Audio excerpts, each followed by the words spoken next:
Why? Because I'm going to be the best I can be in the lane I'm in. Okay, so if anybody else wants to look at the title, I'm going to read it again for you. Okay, if you guys look at the banner, fault lines, the value of work and skill. Confidence isn't something you wait to feel, it's something you build through work. On Clubhouse, one of our biggest cultural fault lines is the difference between talking about success and developing the skills required to actually achieve it. Real quick, Edward, if you don't mind. Go ahead. Remember our conversation earlier before I got kicked down to the audience? I don't remember, but go ahead. I had asked you a question about property tax subsidies for cemeteries. Yes. And you made the claim that those don't exist. No, I didn't say they don't exist. It's called endowment care. A lot of the endowment care parts of cemeteries take care of that. All right. Well, I just wanted to clarify very clearly for the record that you did allude to them not existing and told me to stay in my lane. And then I looked into it. And in the state of California specifically, under Article 8, Section 3G of the California Constitution, cemeteries get a 100% property tax exemption so long as it's not dual use land. Thank you. Okay, so they get 100% tax exemption, right? So are you sharing with me why are they getting a tax exemption? Do you know Florida? Well, yeah, I told you why. Because they're literally burying dead bodies. Because it's a right. You understand the right to bury someone there? That means they're not going to build something on that particular property, so there's no tax revenue. Do you understand the difference? I understand why, but you're the one that said that they didn't.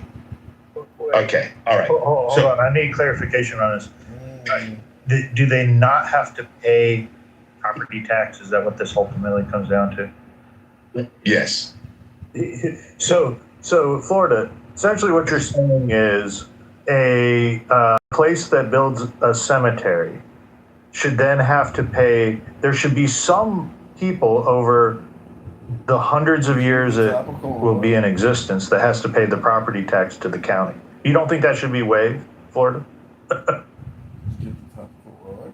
That wasn't, whether or not I agree with it wasn't what was in question. Actually, what was in question is whether or not Edward agreed with it. Because Edward was the one. Is that really a subsidy when they're waiving the tax? Yeah, I would call that a 100% subsidy. No, subsidization is when money is injected into an industry, into a business. Subsidization is when the government picks up part of the tab. This is not, in that instance, when property tax is being waived for a cemetery, is the government injecting money into the economy. It's not a subsidy. You can make it, it's a tax break for the dead. Come on, Florida man. Yeah, we could quibble over that, but that's not what the point of this room is. But no, the whole point was we were talking subsidization. I was there. We were talking subsidies, and that is clearly not a subsidy. Okay. But what's more important than quibbling over whether it is or isn't a subsidy? It's not a subsidy. When I told Edward that there was a tax break for cemeteries. We were talking about subsidies. You can't change it. We were talking subsidization. Edward denied the tax breaks. Okay, again, Florida, I don't know why you keep missing it. We were not talking about taxes. We were talking about when the government gets involved in a business, subsidize that business. That means they're injecting revenue into a business. That's a complete subsidy. But again, if I'm waived taxes for the particular business, that is not a subsidy. I don't know why you believe that just because you went and looked it up, that you understand. And I want to make sure you and I understand. For me, a subsidy is financial assistance from an entity other than the business making revenue from their customers. Does that make sense, Florida? Yes. That's why I said what I said, Florida. Because that's the difference. So if the government's going to give me financial assistance, which they do not. They waive the taxes on what I would get on the business, but do you know what I still have to pay taxes on? All the things we do in the cemetery. Okay? Yeah. So we still have to pay taxes just because they waive the ground tax, because there's no way for us to generate revenue from the ground because there's dead people there. You know, my father, maybe this is just an old Jewish saying, but my father used to say, a penny saved is indeed a penny earned. Okay, so what you're essentially arguing, as a libertarian, at least one that you allude to be a libertarian, is that the money and labor is already owned by the government. And if we give a tax break, then we're subsidizing the labor, right? No, I'm sorry, what? This is $900 numbers, you know, this is... Again, Joe, it wasn't a matter of whether or not I'm okay with it, because to be quite frank, I'm okay with cemeteries getting a property tax break. 100% okay with it. No problem with it at all. But Edward seemed... we were talking about. Edward, what? We were talking about subsidized. Government subsidies. I understand. And one of the things that we talk about right now, and correct me, Florida, because I want to make sure, the value of work, right? Do you believe, Florida, that the United States government has taken away the incentives with all the programs we have in the United States?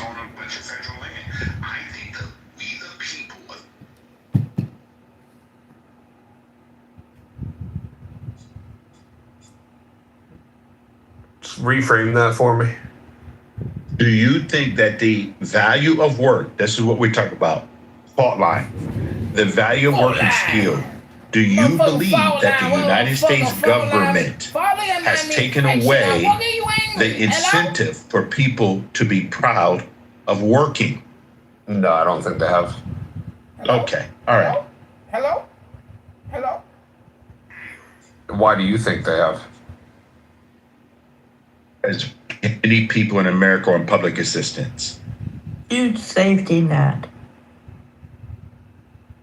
Do those people not work? So we just required through the big, beautiful bill that they work at least 20 hours a week. And people pushed back on that because they thought they were taking something away from them. I think the value, again, of work gives people dignity, that they've earned something in their life and is their money. To me, that's very important. Okay? But I don't see that happening on a regular basis because we have people that don't value work. It's just crazy. We're always going to have people that don't value work, but like the question is like, are they not working because they got subsidies? And for like the overwhelming majority of them, that answer is no. They're still working despite getting subsidies and federal government benefits. In fact, despite their work, they still need those government benefits and programs to be able to make ends meet. And that's not necessarily always their fault. A lot of the times, it is indeed the employer's faults or the regulator's faults. They could be dead, right? They could be a dead person collecting a check. Of course they could. I just want to make sure our budget. I mean, Edward, okay. how many government benefits checks do you get to the dead people buried in you? None. Imagine that, Joe. None.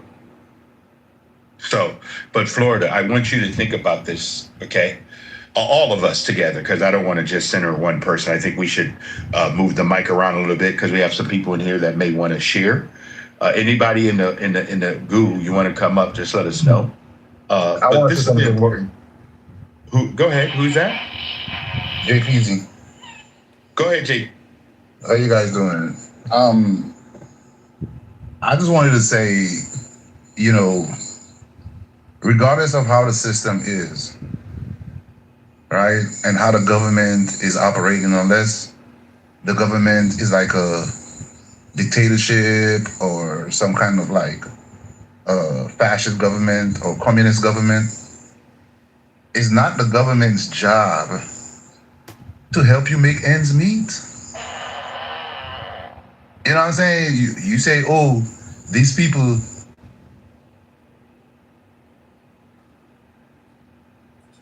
Is someone playing it?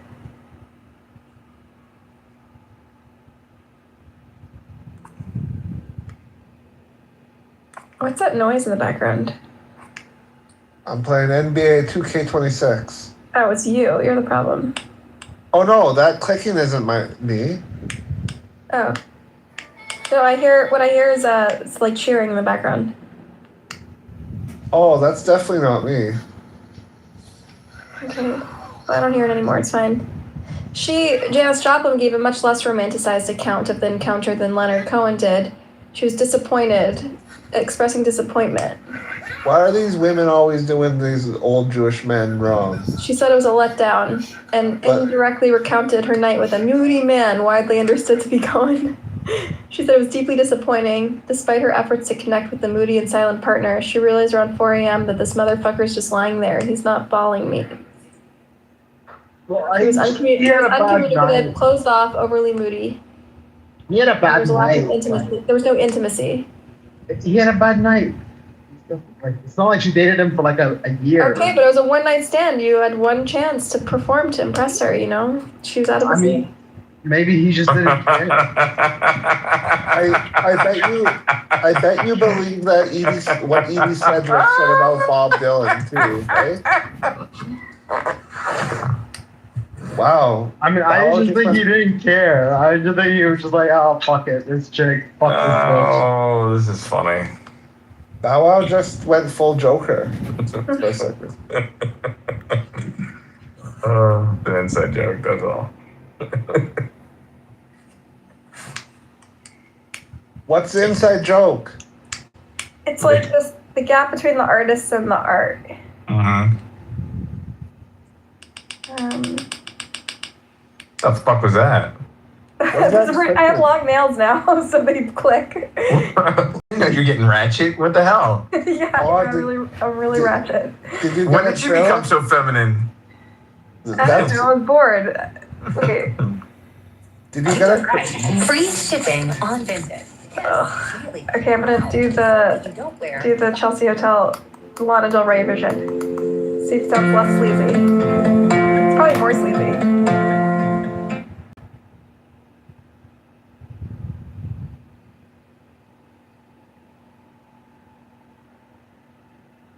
something like 51 point some odd percent tails, typically 48 point some odd percent heads, right?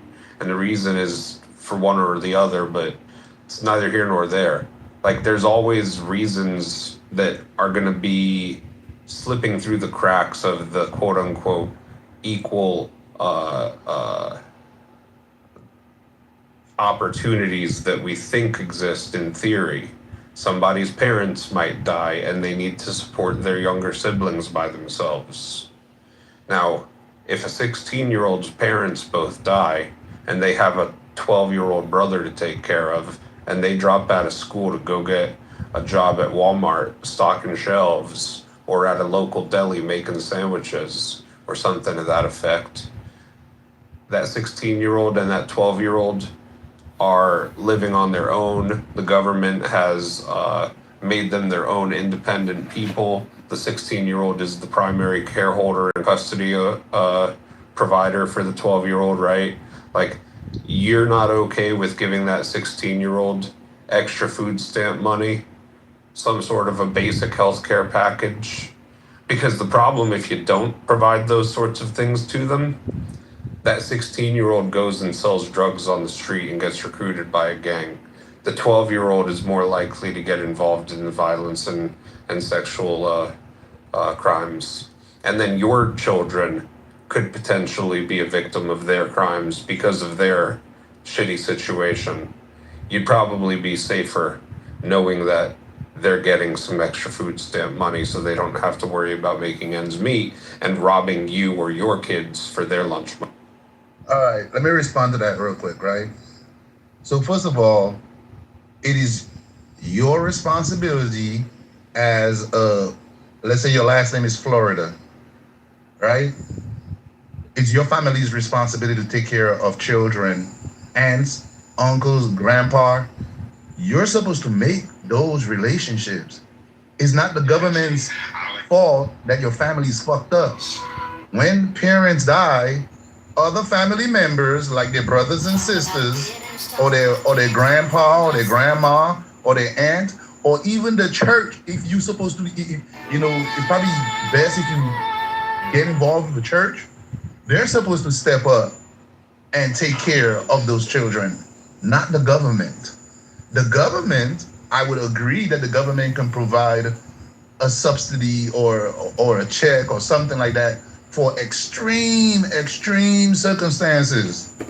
But if I was in charge of the government, I would let you suffer, and you would be an example for other families on what family means, right? You can when you can narrow in on the background, like for example, their culture, what the level of education of their parents, the income of their parents, all of this shit, their race, everything. Okay, you literally see that you have disparate outcomes amongst different groups of people, and a lot of people say like, "Oh my God, that's racist." What the fuck does that mean, Charlie Murphy? What the fuck? I'm asking you a simple question. I'm asking you the following. Saying, look, it seems like you think it's a combination of both factors. I answered your fucking question. You just didn't like the answer I gave you. No.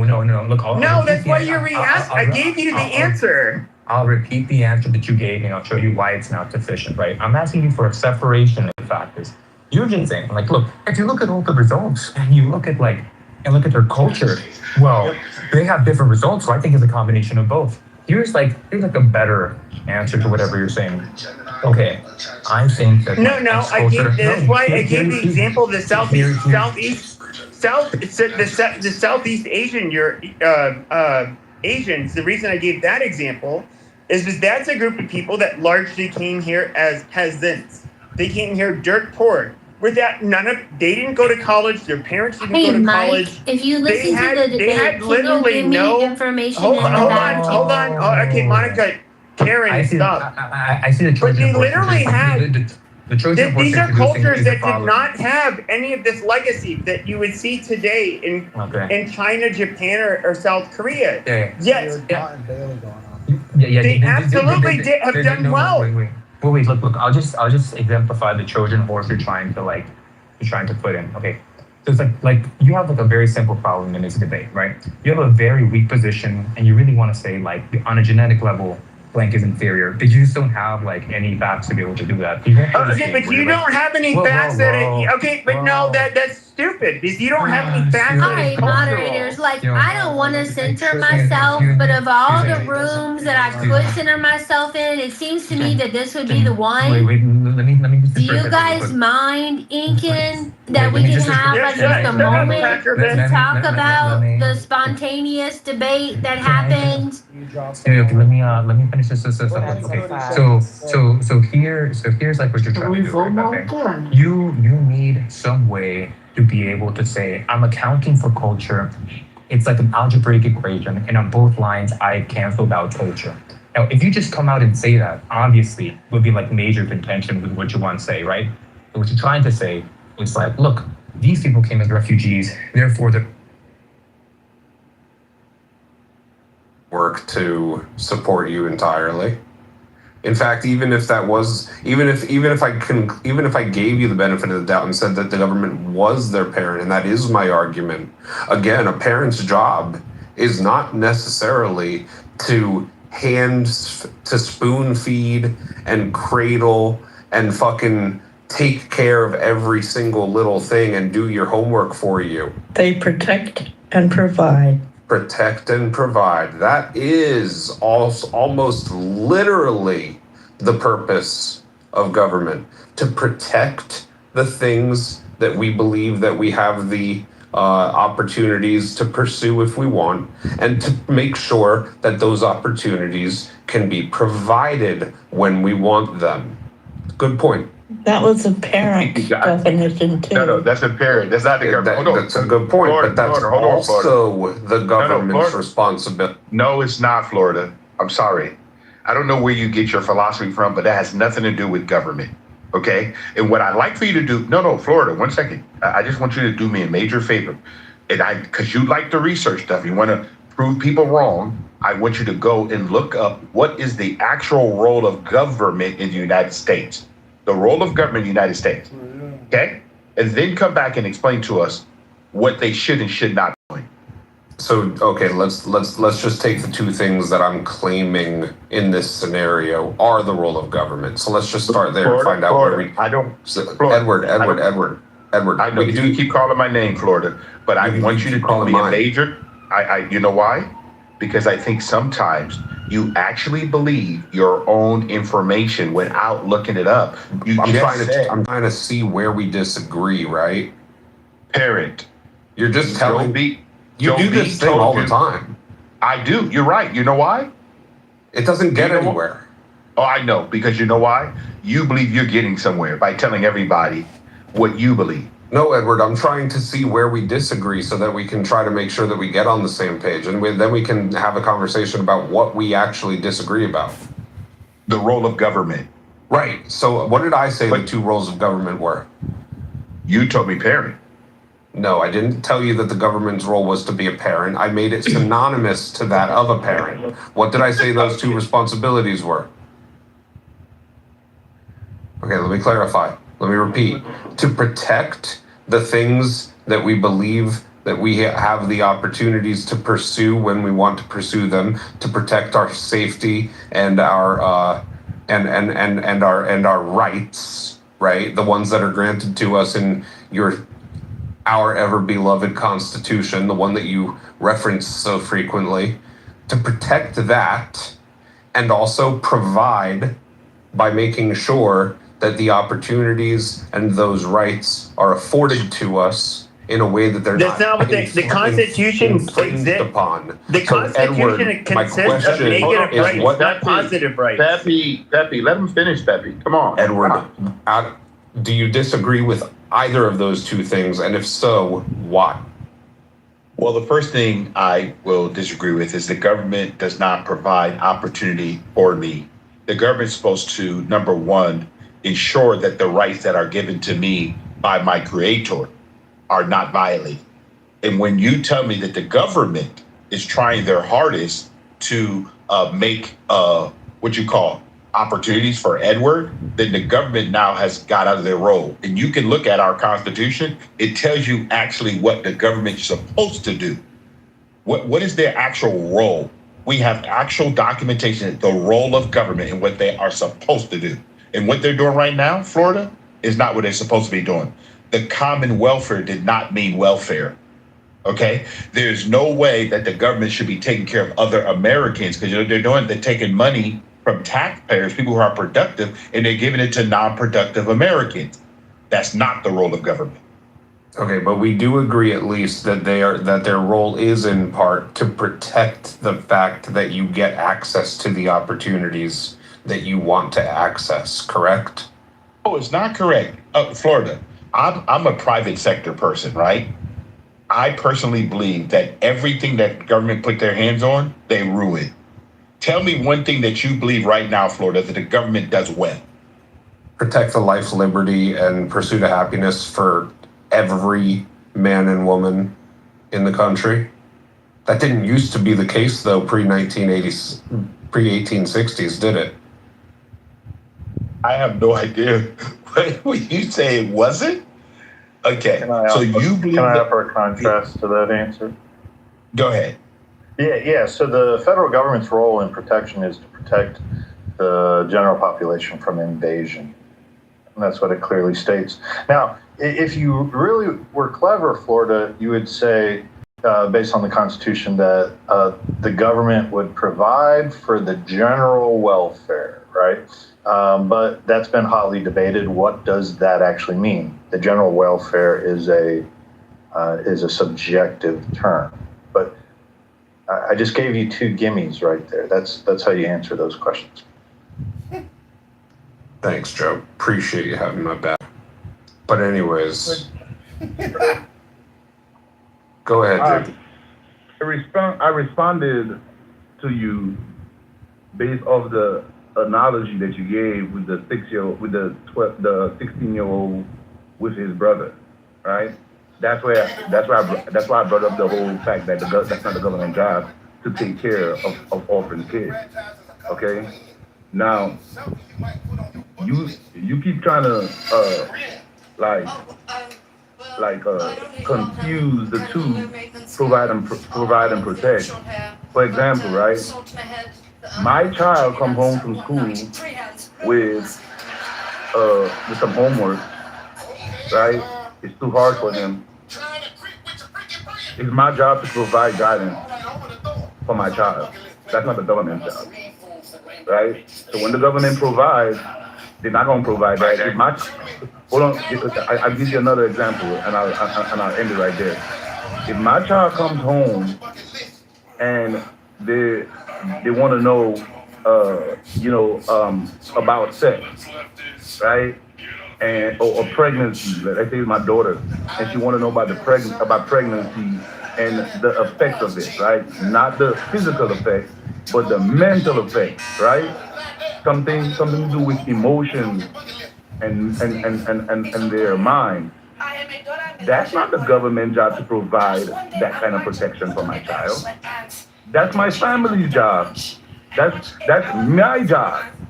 You see, what you're doing is you're inviting the government into your parenting by saying that the government is supposed to provide for your child. You're supposed to provide for your child, right? If you're in an area where there are certain types of jobs, it's your job, it's your responsibility to gain the skills to get that job. The government they're not supposed to give you a job or give you any money, right? No, not right. To be equal, there would have to be universal basic income. But I thought I was gonna land right there, so I'm gonna land right there. Go ahead. So when it comes to quote unquote sexual education, STD testing, preventing pregnancies, things of that nature, yeah, it's always incredible when we have good meaning, well-intentioned, and capable people within the communities to be able to provide and help out when necessary through the private sector. That's always preferable. I agree with all of you on that. It used to be the case back in the 60s that the religious organizations, such as the ever so beloved churches that you guys all don't go to on Sundays, that those would account for like upwards of 40 or 50% of the quote unquote charitable givings in this country. Today in 2026, the role of the church in charitable giving and community contribution has been diminished down to somewhere between 20 and 25% of the community's external sort of sourcing and resources of availability. Source, please, sir. Regardless, So with that being said, I want to respond to that. Real quick, just to land my plane. Just land it. When the parents in the household don't take that responsibility for themselves, you have to ask yourself, to Joe's point, if the role of the government is to provide for the general welfare of the people, beyond just making sure that we don't get invaded by fucking Al-Qaeda, but to truly protect and provide for the general welfare of the people, is making sure that your children have access to STD clinics, rape kits, general sexual education. Not your kids, because yours are well parented by you, But the ones that live in the house next door, who the 12-year-old is being parented by a 16-year-old brother, isn't it beneficial for the general welfare of society that they also have access to those when they don't have anybody else to lean on? Because again, the church is much less likely to be contributing to that type of shit today than it was 60. So Florida, when the federal government begins subsidizing different aspects of charity, they are taking up space where the churches used to fill in. Would you agree that government over the last 60 years has taken on more of a role of providing for charity? I would say it's a inversely correlated sort of relationship. I'm not sure which one came first. Inverse is fine. So yeah, when the government begins subsidizing charity, then people will tend to drift away from helping those people. That's where I disagree, because I'm not sure which one comes first. I'm still talking, but I'll reference you. I don't mind dialogue. There was a great story of a president in 1921, Harding, that a hurricane had hit Texas, and people were, advocating for, we got to send money to help these hurricane victims. The amount of money that was being proposed at the time was a small figure. He refused to. He said it was not the role of the federal government to help in charity. He refused to go forward with it. The church groups and the communities stepped in and provided multiples in times of what the charity to the hurricane victims than what was initially being proposed in the federal government. If they had subsidized it, many people would say, oh, well, the government's got it. Why do I have to worry about that? And over a period of time, that tends to be where Americans tend to not provide charity as much the more government's involvement gets in. To your second point about sex education, when the government got involved with it, do you think it's gotten, has society gotten better because of it? Yeah, absolutely. Before you go ahead, Florida, I just want to point out something that you make these big views, and it's kind of interesting versus coming with data or receipts, what we call it, because I value work. And I know that when my wife and I we give out of the abundance of what we have and we earned. But it's kind of interesting that you make these comments. So just to give you guys an illustration, the church, the body of Christ, just in the United States last year alone, gave $151 billion. This is including all church giving and religious organization. It does not capture full charitable impact of religious Americans. Now, that full impact was $617 billion fiscal 2025. Okay? Now, I can share with you so you can understand side by side. 617.2 billion. Medicaid last year was 618 billion federal spending, taxpayers. SNAP, 112 billion. Okay, Social Security, 1.4 trillion, because we have so many baby boomers. 870 billion on Medicare. So when you make these comments and statements, there is so much value of the working population, the actual producers of the United States of America, is really laughable, because most people today do not realize what religious organizations actually do, because you know why? They're charitable in a way that you don't see how many people they feed, how many people they house, how many people they clothe. They do so much more than the federal government could ever do. So I don't know why you would come on a platform and publicly say, well, the church is not giving the same way, when you yourself I don't know what kind of church you go to, but I've been involved in the body of Christ for 47 years. And for someone to come and speak out of turn makes me laugh. It's just laughable. Okay. And everything is documented. Okay. And I'm going to go back to the title, the value of work and skill. And because I get up every day and I give 10%, and I give more to charity, and my wife and I volunteer. We do whatever we can. We have different projects that we give to. You know why? Not just because we can, because we know that there are people out there that sometimes are just made some bad decisions. They're down on whatever that happened. And I want to be able to give a hand up, not a handout. So let's really be more factual versus us just talking about what the church or religious people are not doing. Hold on, Pepe, real quick. Let me just address that. Jesus Christ. You can take it right after this. But to be very clear, you said I didn't come with facts. I gave you percentages as a totality of the total charitable, nonprofit related givings to communities. Churches used to account for somewhere between 40 and 50% of that, if not more. Now, that's not to say that they're not giving 150 or 600 billion or whatever your reference number was there for that.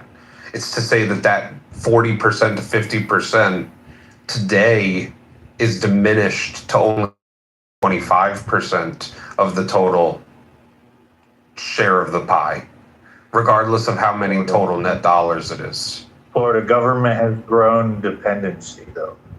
The dependency on government was different 60, 70 years ago.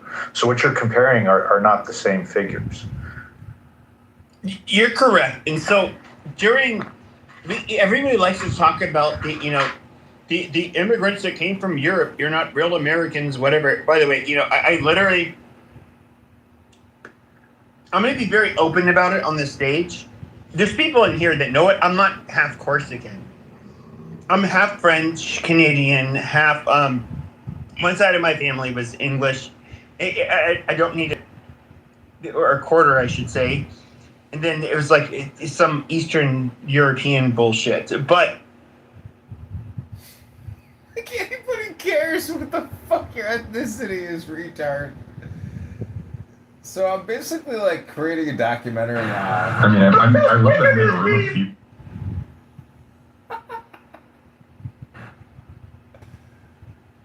I've basically moved on. And it's like a dictatorship.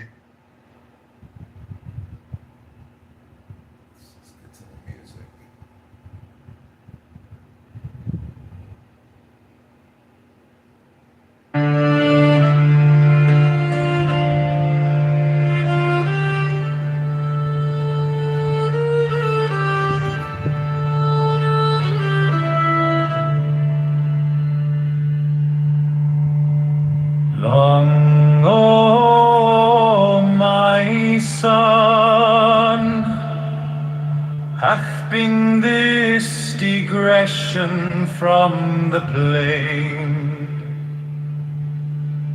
path of my word concerning children.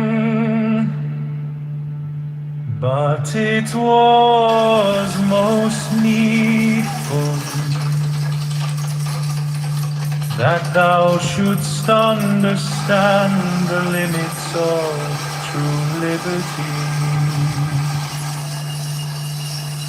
For that is not the will of any man, which ultimateth in his own ruin, and that of all his fellows, and that is not liberty,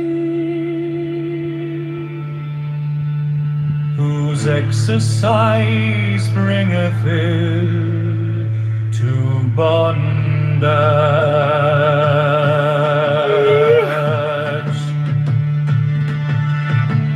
Thou mayst therefore assume that it is always an essential part of the will of any child to grow to manhood or to womanhood in health, and his guardians may therefore prevent him from ignorantly acting in opposition thereunto, care being always taken to remove the cause of the error, namely ignorance. As aforesaid, thou mayst also assume that it is part of the child's will to train every function of the mind, and the guardians may therefore combat the inertia which hinders its development. Yet here is much caution necessary, and it is better to work by exciting and satisfying any natural curiosity than by forcing application to set tasks. However obvious this necessity may appear.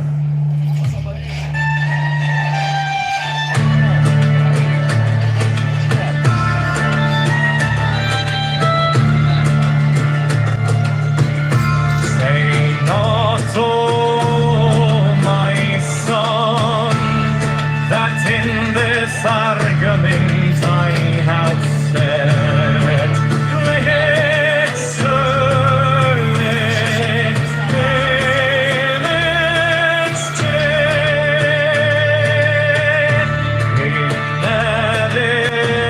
Intellectual freedom for each man in this state, which I purpose is for his own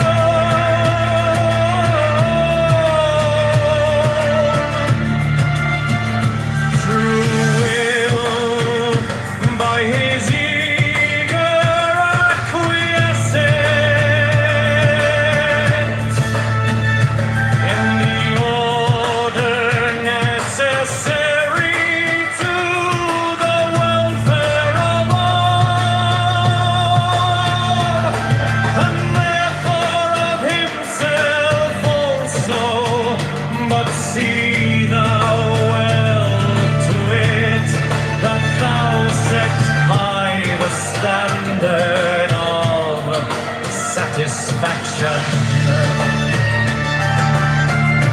and that to everyone be a surplus of treasure and of energy, so that his will of self-preservation be fulfilled by man that for himself is concerned in the state.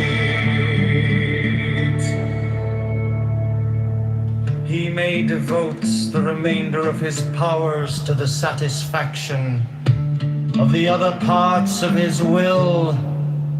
And because the people are ofttimes unlearned, not understanding pleasure, let them be instructed in the art of life, to prepare food palatable and wholesome, each to his own taste, to make clothes according to fancy, with variety of individuality, and to practice the supervision, right? They need somebody to always tell them what to do, right?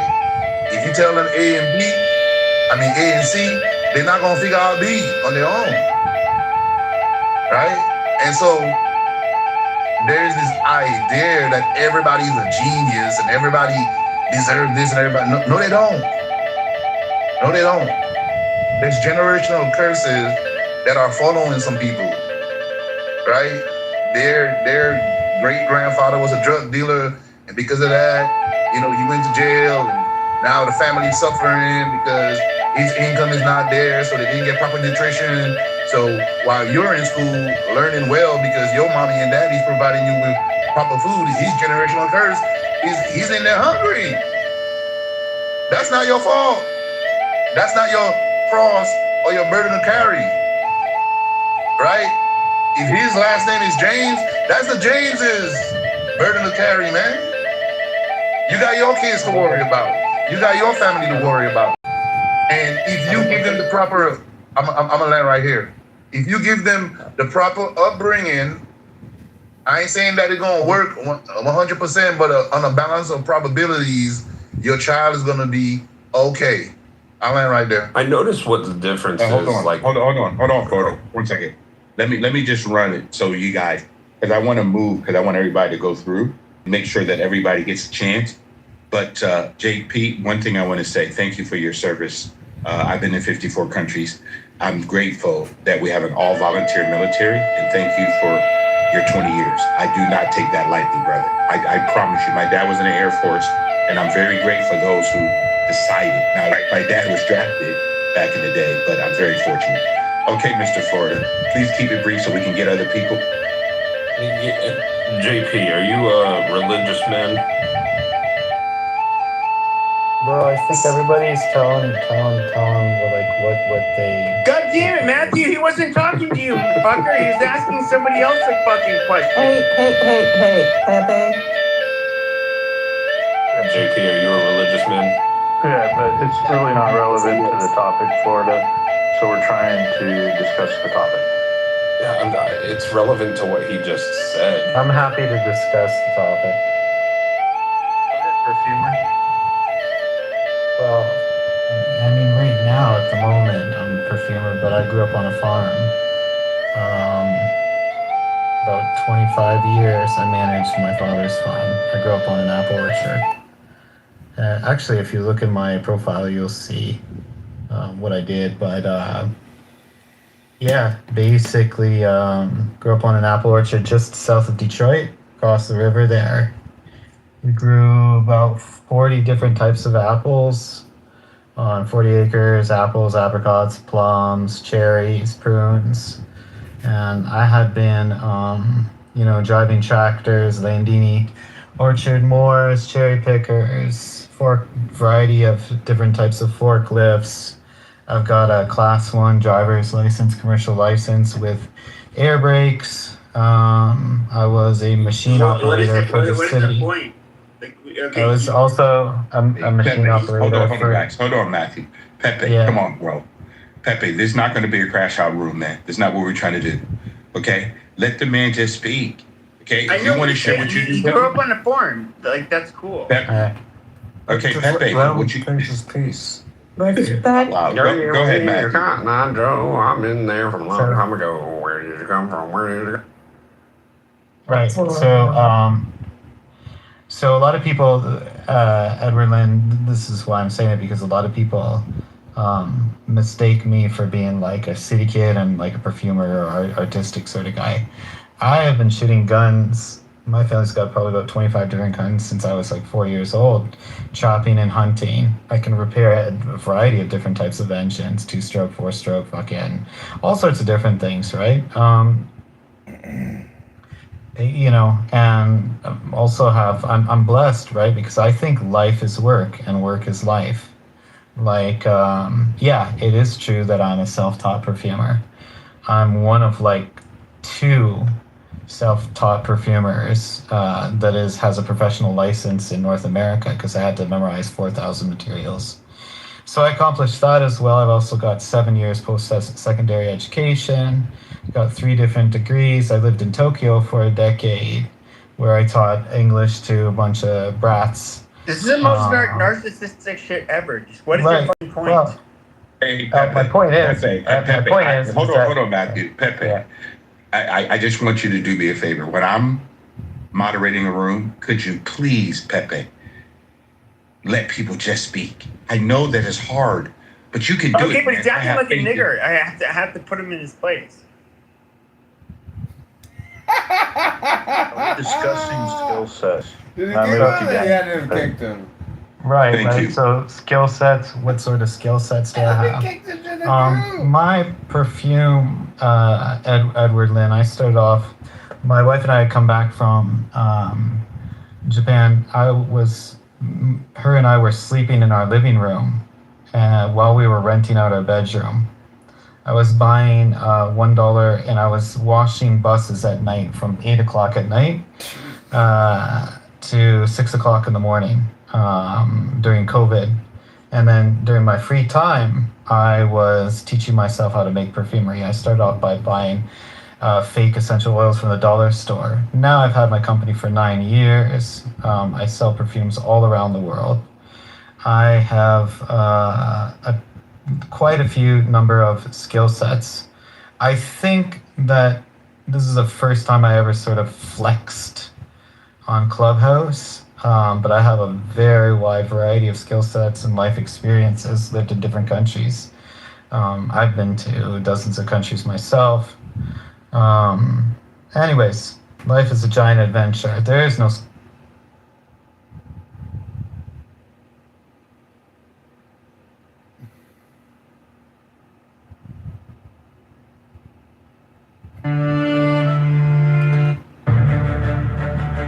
Consider the bond or a cold climate, how it maketh man a slave.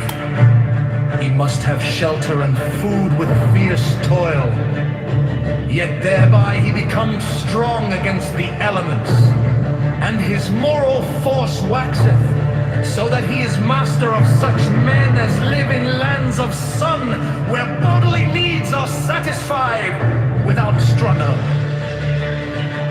Consider also him that willeth to excel in speed or in battle, how he denieth himself the food he craveth, and all pleasures natural to him, putting himself under the harsh order of a trainer, so by this bondage he hath, at the last, his will! Now then, the one by natural, and the other by voluntary restriction have come each to greater liberty. This is also a general law of biology, for all development is structuralization, that is, a limitation and specialization of an originally indeterminate protoplasm, which latter may therefore be called free in the definition of a pedant. There shall be no property in human flesh. Every man and every woman hath rights indefeasible to give the body for the enjoyment of any other. The exercise of that right shall not be punished either, but well like the sun. There shall be no penalty either by loss or curtailment of liberty, of rights, of wealth, or of social esteem. But this freedom shall be respected of all, seeing that it is the right of the bodily will. For this same reason thou shalt cause full restriction and punishment any who may seek to limit that freedom for the sake of his own profit, or desire, or ideal. Every man and every woman have full right either to grant or to deny the body, as the will speaketh within.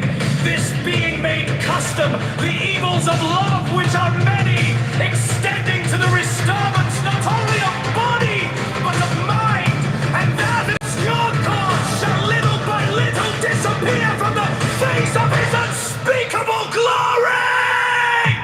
This is free penalty in human bones.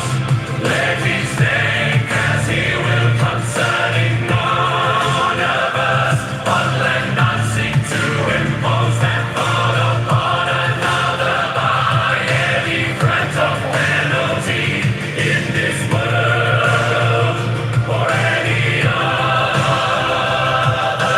world. Look now, though I enkindle thee to effort in thy way, yet it is the way of thy will, and I say not even that thou dost well to haste therein, for the whole matter rieth in thy will, and to force thyself against thy nature would be an obstacle to thy passage. But if I urge thee to run well this race as an athlete, it is because I have perceived in thy nature that fierce lust and mighty concentration in that will, and I write this letter unto thee, knowing well that thou wilt rejoice exceedingly therein, since it is an expression of thine own will, and it may be a disguise of which thing thou vehemently seekest, I charge thee, therefore that thou permit not to tyrannize any other in thought,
JK Rowling. You want this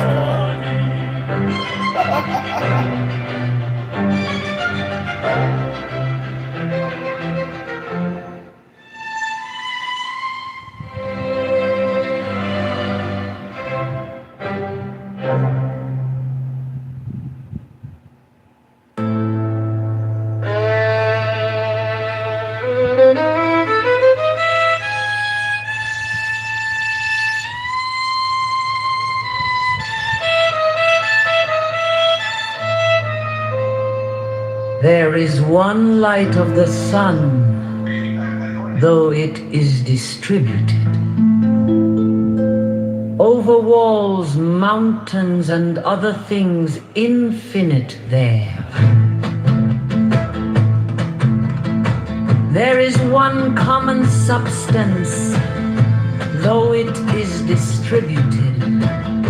Among countless bodies which have their several qualities. There is one soul, though it is distributed. Among infinite natures and circumspections. There is one intelligent soul, though it seems to be divided now in the things which have been mentioned, all the other parts, such as those which are air and substance, are without sensation and have no fellowship. And yet even these parts the intelligent principle holds together and the gravitating towards the same. But intellect in a peculiar manner tends to that which is of the same kin and combines with it, and the feeling for communion is not interrupted. Man, thou hast been a citizen in this great state. What difference does it make to thee whether for 5 years? For that which is conformable to the laws is just for all. Where is the hardship then? If no tyrant nor yet an unjust judge sends thee away from the state, but nature who brought thee into it. The same as if a praetor who has employed an actor dismisses him from the stage. But I have not finished the 5 acts, but only 3 of them. Thou sayest well, but in life the 3 acts are the whole drama. For what shall be a complete drama is determined by him who was once the cause of its composition and now of its dissolution. But thou art the cause of neither depart than satisfied. For he also who releases thee is satisfied. When thou hast seen Ciceron the Socratic, think of either Eutyches or Pimen. And when thou hast seen Euphrates, think of Eutychion or Silvanus. And when thou hast seen Alcaifron, think of Tropeioporus. And when thou hast seen Xenophon, think of Crito or Severus. And when thou hast looked on thyself, think of any other Caesar. And in the case of everyone, do in like manner. Then let this thought be in thy mind. Where then are those men? Nowhere. For nobody knows where, for thus continuously thou wilt look at human things as smoke on nothing at all. Especially if thou reflectest at the same time that what has once changed will never exist again in an infinite duration of brief space of time is thy existence? And why art thou not content to pass through this short time in an orderly way? What matter and opportunity for thy activity art thou avoiding? For what else are all these things except exercises for the reason when it has viewed carefully and by examination into their nature the things which happen in life? Until thou shalt have made these things thy own, as the stomach which is strengthened makes all things its own, as the blazing fire makes flame and the brightness out of craving that is thrown into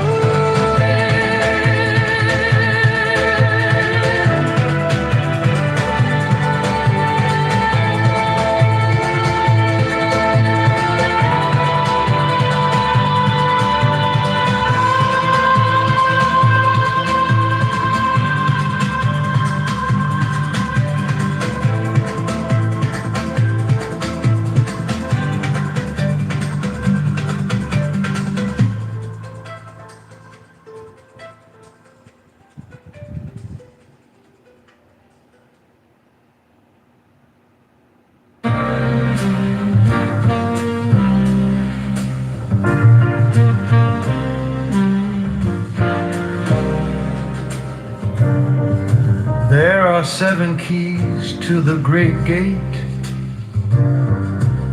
being 8 in 1 and 1 in 8.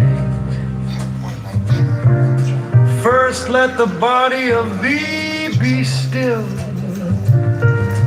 bound by the cerements of will. Corpse rigid, thus thou mayst abhor the fidget babes that tease the thought. Next let the breath rhythm be low,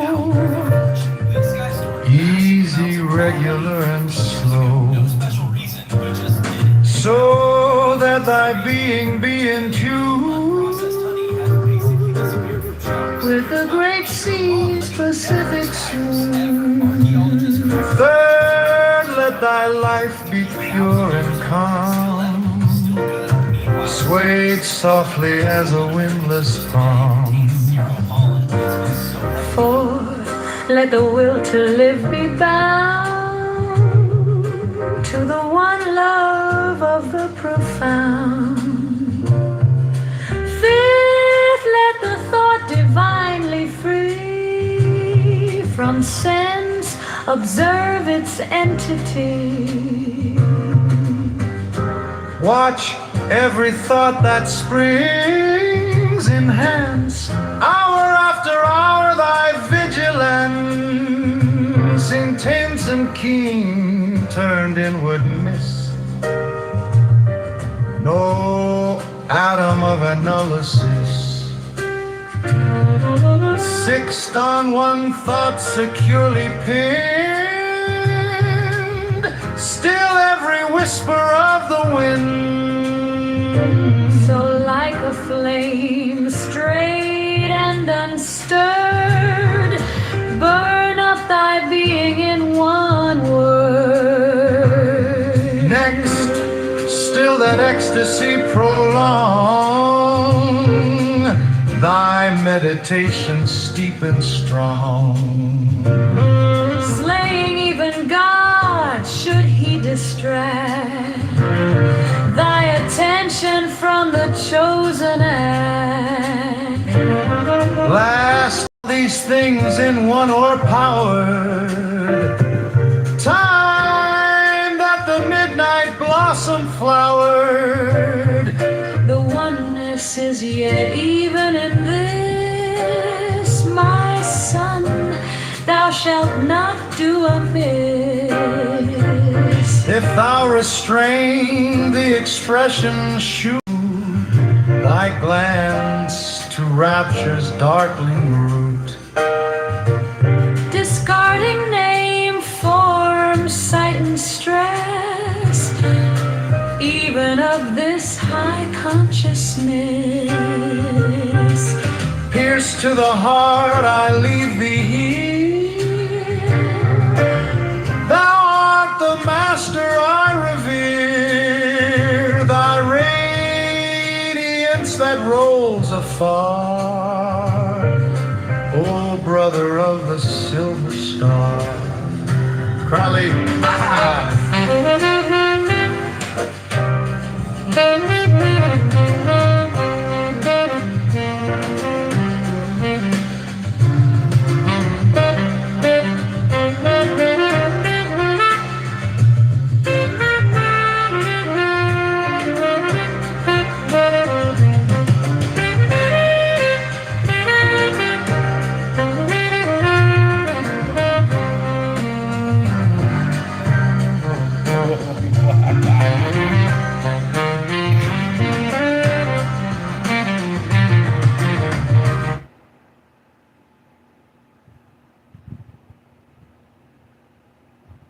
It was worth the time and effort. I don't know so much today. I think the landscape's changed a lot. And I landed there, unless you're curious of why I think the landscape changed. Y'all talking about what y'all still on Clubhouse for? Yeah, that's just what I was posing to the room as a question, like. Man, I'm on here, to be honest with you, man, because I like to talk to people. I like to listen to arguments. Sometimes I like to argue. But mostly I think it's a habit. We creatures of habit. You get used to doing something for enough time, you're gonna go back to it every day. But like I told y'all earlier, like in my life, it's certain conversations that I don't get to have on the regular. I can't have certain conversations around everybody around me. So that's really what I be on here for. The initial purpose for this app was we came on here for music. We was on here to talk about our music, promote music, but obviously it changed. So, yeah, that's really it. I can relate to that, Rob. When I first got into doing social media audio politics, it was largely because my friend circle and family got absolutely tired of me talking politics to them. Yeah. Man, I got a room on this app, bro, that's like, these are my real life. Most of them, we really knew each other before this app. But it's a running joke. They be like, all right, Rob about to talk about the education system. All right, now you be safe. Rob he won't want to talk about politics. So it's like they get to doing something stupid. I say, hey, I'm about to talk about the education system. I bet y'all shut up. And then it's a running joke. But yeah, that's really what it is, man. Conversations that you won't normally get to have. That's just what it is. I think you hit another really good point. The dopamine hit that we get, the habit. Yeah. You got a lot of 100s on that. And I think a lot of people agree about that there's, I don't know, I guess an addictive nature to the ride. What is the addictive nature? Because I 100 you too. It is kind of. I mean, I equate it to this, man, like me being a musician, an artist, and a performer. Like, I know what it's like, man, to have people standing in front of you and you being received positively. That's, to me, that's the main reason why I still make music, is because I like the response to the performance. So I think you put that on this side, most people have probably never had 10 people come show up and listen to them do anything. So when you got this app initially and you got people having thousands of people on this app listening, it's like, yeah, hold on 1 second, let me do my job.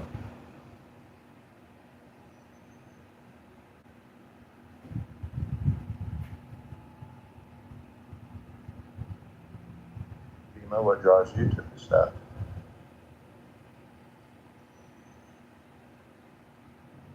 Yeah, slow season for me. I had to stop my real life. I had my little world passed away, and then the next day I thought So I moved, and I wanted to give my girl the best rest of her life because I knew that she was gonna go.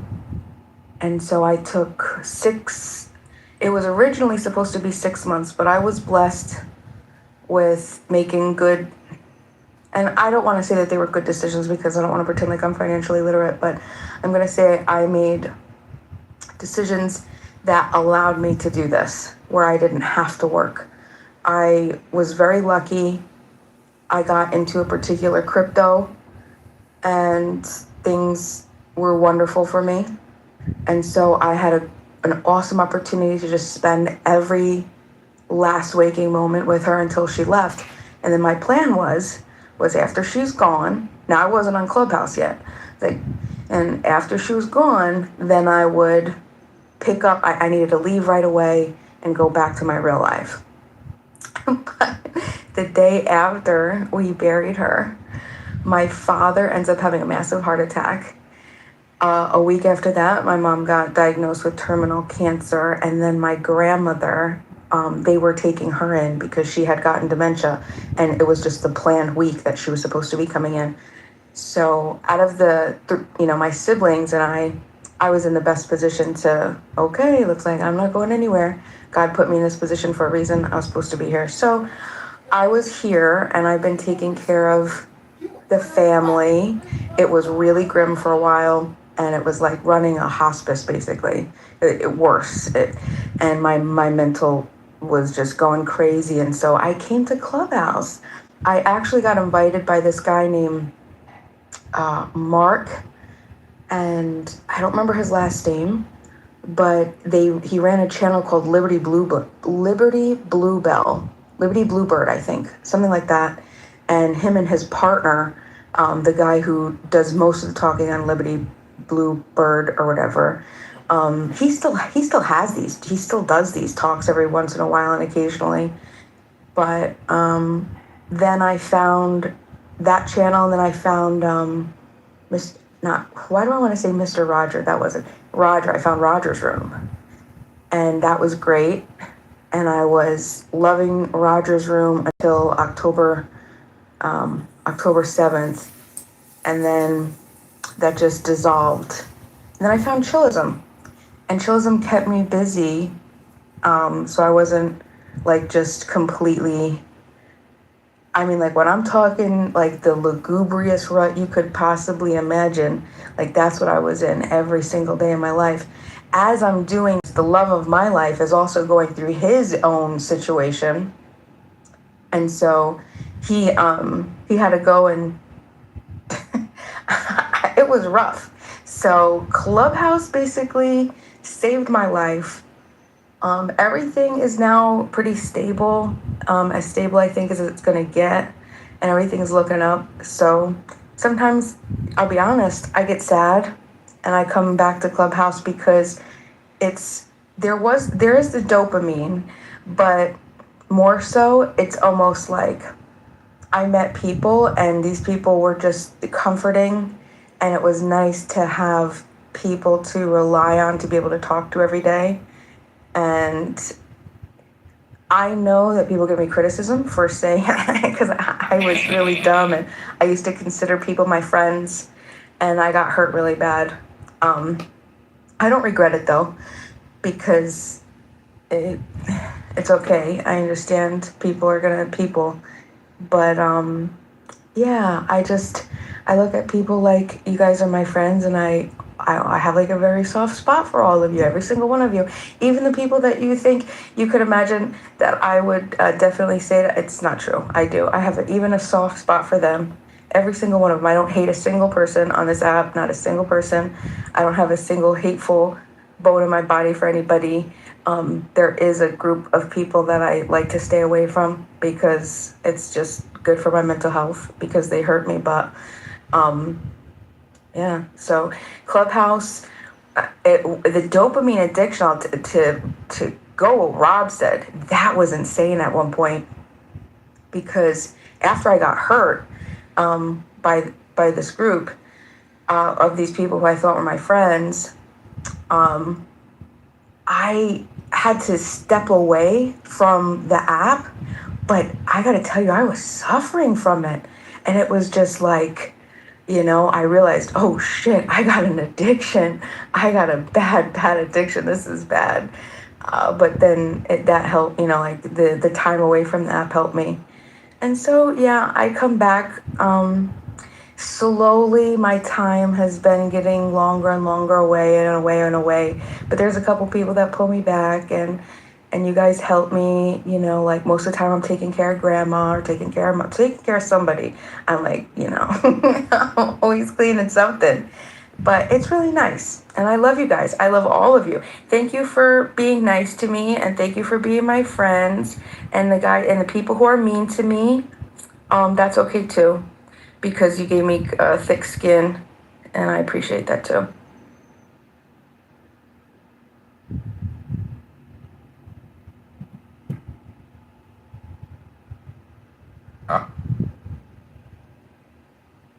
Found he had repeatedly lied about his charitable fundraising and his publisher's stealth editing his online biography to remove false claims and tone down claims about his fundraising.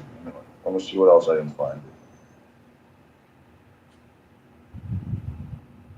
Well, the important part is his real issue. And like with Rayaba and makeup, because makeup.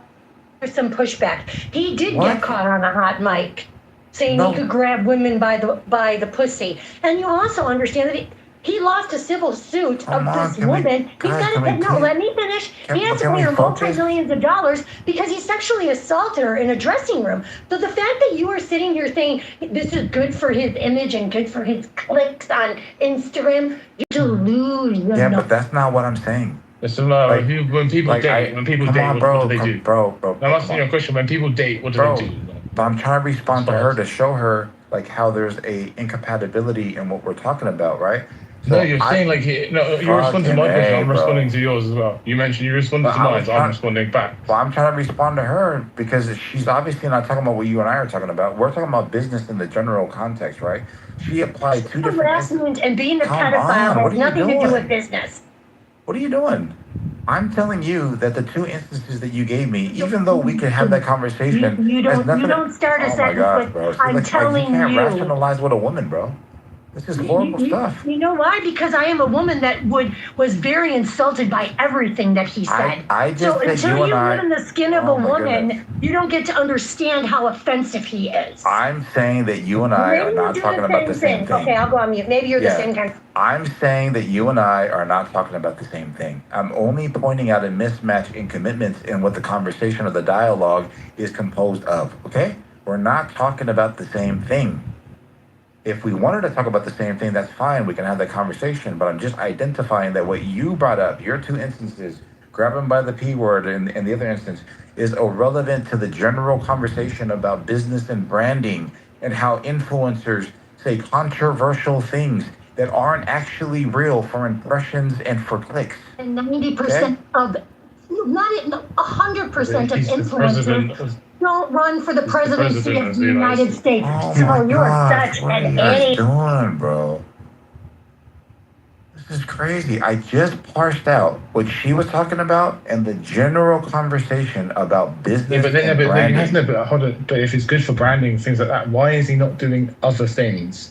Like other entertainers and I don't know, like going out skydiving or doing some crazy shit, like I don't know, partying. Brother, because he's 80 years old. And you don't think those people drink and shit, bro? Like, come on, what are you talking about? No, brother, according to him, he hasn't had one drop of alcohol. You don't think he has a social life? Like, we've seen his like social life, like him on yachts and him like sunbathing and him doing things like with little girls, bro. Honestly. What I'm saying is like it's an excuse for business entertainment. It's good for business. Guys, listen to what you're saying. You're saying that when he was a private citizen, we were able to watch him on The Apprentice. We were able to watch him on like. Why is he not doing these same things?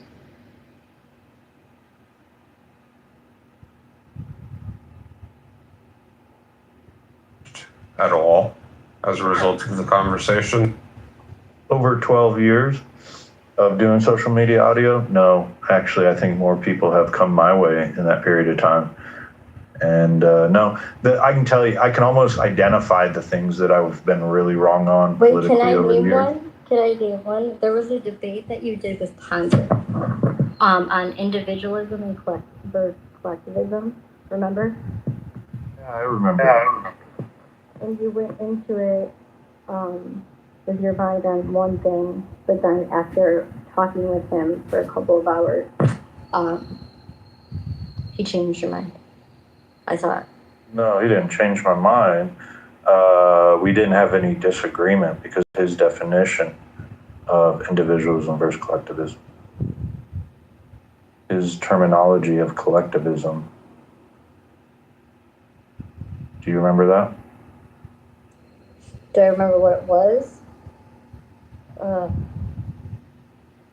No, I can tell you political ideas that I was like really wrong on over the years.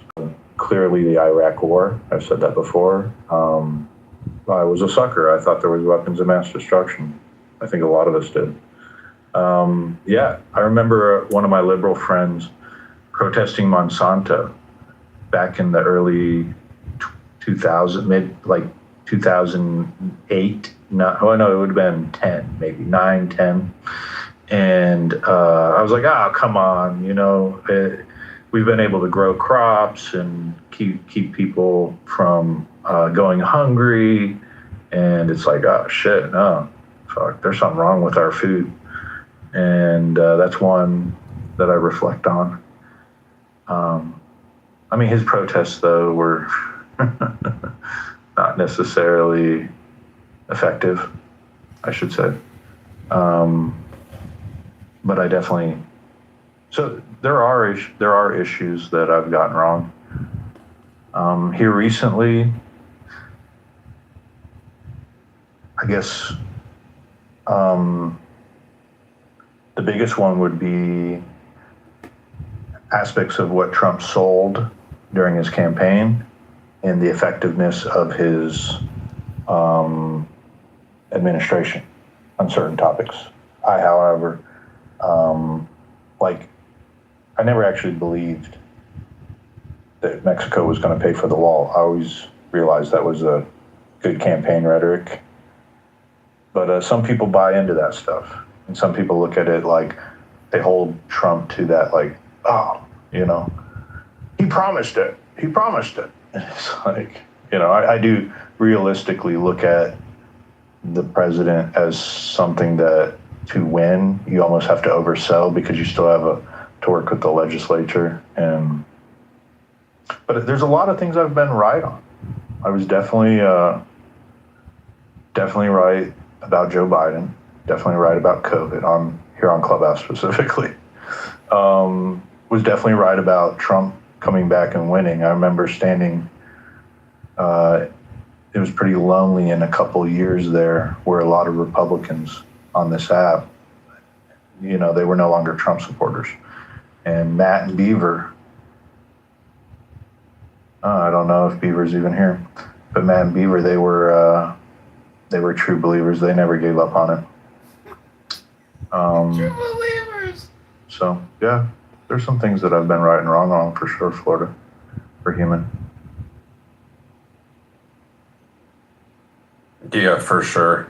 I agree with feeling like I was oversold on the Trump campaign. And, you've seen my political ideology, or at least my dispositions, at least, changed quite drastically since.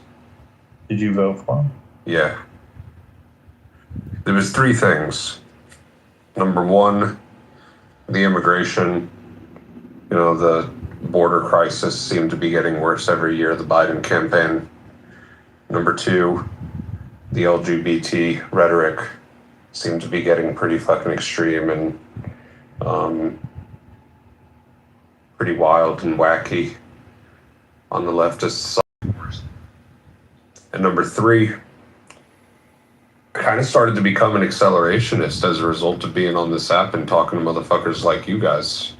The Pepes, the Jacques, the fucking Dr. Responsibles of the app.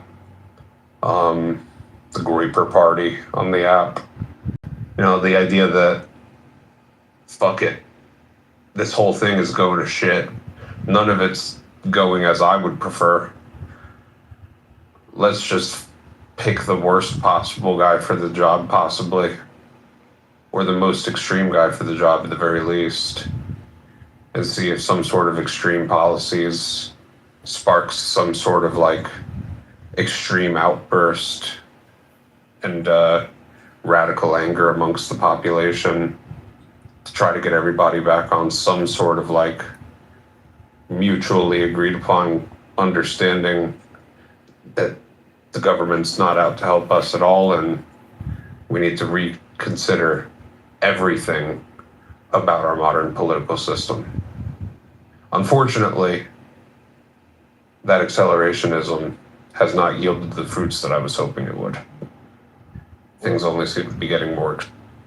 What brought on the black pill? Is that the accelerationism you're doing? Yeah, that's kind of what I'm talking about. It's like a black pill. It's definitely something I've noticed now post-Trump presidency with you more so than prior. Was Trump an effect of that, or was Clubhouse? No, I think like over the course of my life, and then seeing the Biden term, not only the government itself, not only the politicians themselves, but seeing people, actual people, both online and in real life, becoming more politically driven, becoming more extreme, more unfriendly towards the other party, more radical in their beliefs. Like, it's all been so sensationalized, and it's been growing up to the point that it's at now. It's like, who are you? That I was just like, who are you? you know, if it was up to me, I would have had Ron Paul elected in 2004, or 2008, or 2012. If it was up to me, I would have had fucking Thomas Massey or Justin Amash elected in 2020 or 2024. But apparently my style of politics don't lend well to the general populace, or at least the donor class who's able to convince the populace that those types of politicians aren't worth the weight that their fucking names are signed on, of the paper that their names are signed on. And so I just said, fuck it. People are crazy. Things are getting worse, but maybe they just need things to hit absolute rock bottom in order for everybody to try to take a step back, reset, grab hands, and say, we need to transform the system. And Joe, I thought maybe Trump is the guy. If he's not the worst for the job, he was definitely the most extreme and the most polarizing for the job. So I said, fuck it. Let's give this guy a shot. Let's see, maybe, number one, I think he will fix the border crisis, because he did it during his first term with the Remain in Mexico policy, and that was great. I don't have an issue with that. Number two, the LGBT shit. I don't want national or federal legislation across the board regulating those types of policies, not even in the sports. But it was certain to me that it was about to get to the point where there would have been like federal protections included in Title IX, specifically for transgenders in women's sports, if we had let another term of the Democrats go by so easily, because they were damn close. Yeah, I just figured, fuck it, let's just throw the hands against the wall, let's see where the shit goes, and the accelerationism side of it, bro. I'm not an accelerationist anymore, because clearly this shit ain't working. We're accelerated, bro. We're all the way there. We're at batshit crazy. We are at fucking midnight on the doomsday clock, on the Civil War clock. I'll offer that I have it where my difference of perspective is when it especially comes to politics. If you click on my profile, I have a little slogan, and we exchange ideas. All my political social media apps have the same thing. Years ago, and I was trying to think about where I learned it from. Someone definitely taught it to me, though. It wasn't a brilliant idea, like most political ideas. They're passed on from generations before us. Is that to put your faith in the idea and not the man, because the man will always disappoint you. So I look at it as ideas, moving ideas on the, I mean, most people who have talked about it before are familiar with the Overton window, but look at it like a field, like you're competing on, like a football field, and you're moving your idea down the football field. And there's one end that's extreme, or the other end that's extreme. And like immigration is something that's one of my top issues, right? Abortion is one of my top issues. The economy is one of my top issues, and how we want to affect the economy. And I look at these politicians as they're a jockey on the horse of that idea. That horse is an idea, and they're just moving it along. And it's like a relay race, and they move it, and we take so many steps forward, then sometimes the other party gets power and they move those ideas back the other direction. And I'm just hoping I get one of my ideas that I support to take off and it run the direction I want it to and cross the finish line. However, I do realize that men will fail. Men are fallible. They're not perfect in any sense. And then over a period of time too, they change. They become the power brokers when they were the ones fighting the power brokers. And then we don't get to see in the campaign when an outsider comes running up, what is it going to be like when he actually wins the field?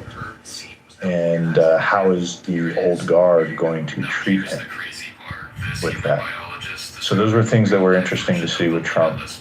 I always knew that the old guard Republican Party, which I've largely been against for the last 20 years, I guess, maybe post George Bush, what would that be, 17 years? And I've always seen, it used to be Boehner and different ones. And I joined the Tea Party and I saw, it was like the Republican Party, literally when I got involved with politics, was all old white men.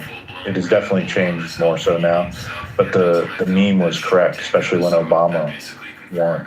And I remember going to one of the Republican leadership conferences, and one of the plans was like, look, we have to change the way our party and the optics of it, the way it looks. We have to get new blood in there. Well, what was interesting was watching how old guard Republicans, while they spoke a good game of wanting to get new blood, they didn't really want new blood in the party. And they do everything they can to destroy new blood coming into the party. So I think, to see that while power is the goal throughout politics, the gift that we receive is the advancement of our ideas. So if there's any wisdom to take on, is it's kind of like, I'll leave you on this thought right here. Trump mentioned one time, right? Bessent's mentioned it. I don't think it's got a lot of traction at the federal government level, but first time I ever heard a sitting president say anything about, well, we want to replace the income tax with tariffs. It's literally a moon, out of the park, space cadet kind of idea that used to only be prevalent on the internet. right? We're going to get rid of income tax. However, I never heard people in the highest positions of power say things like that. Now, will Trump be able to deliver on that? No, he's not. But would I rather him try and fail and advance that idea and get that message out there? Because rather it being in some 4chan forum being discussed, now it's being discussed at a greater scale because more and more people are involved. And hopefully maybe the next president or president 2 or 3 down the line gets rid of the income tax and replaces it with some other form of taxation. Replace it. And Trump is more or less just carrying that idea, even though he doesn't, he under delivers on it. I don't know. Take it as you want. Yeah, I'm less ideologically driven, I guess. I'm more open to like being shown that the ideas that I think like utopia-ish about, I'm more open to those being proven wrong if they're wrong, and if they're just bad ideas, then I'm fine with that. And I hold no like pride or sense of ego about like knowing that I had the right idea the whole time and watching it come to fruition. I just really want to see things fucking the original get idea. better and see things turn around and see the fucking national debt decrease. I used to be some sort of like laissez-faire free market capitalist sort of libertarian, right? I used to be very much in the camp that Bima's in. Oh, really? But what I've seen over the course of the last decade or so is like legitimately the monopolistic tendencies of free market laissez-faire capitalism kind of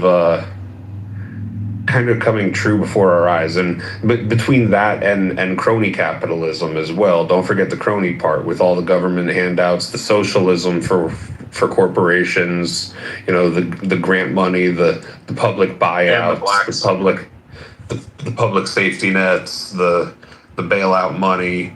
You know, we're creating little fucking oligarchs and technocrats and trillionaires through all of these things. Also, grand utopian.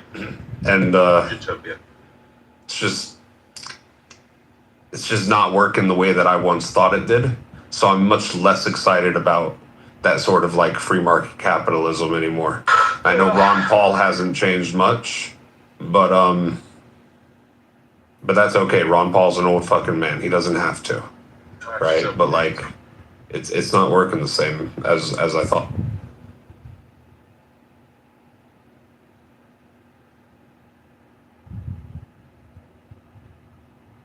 How do you replace a set of elites in one country?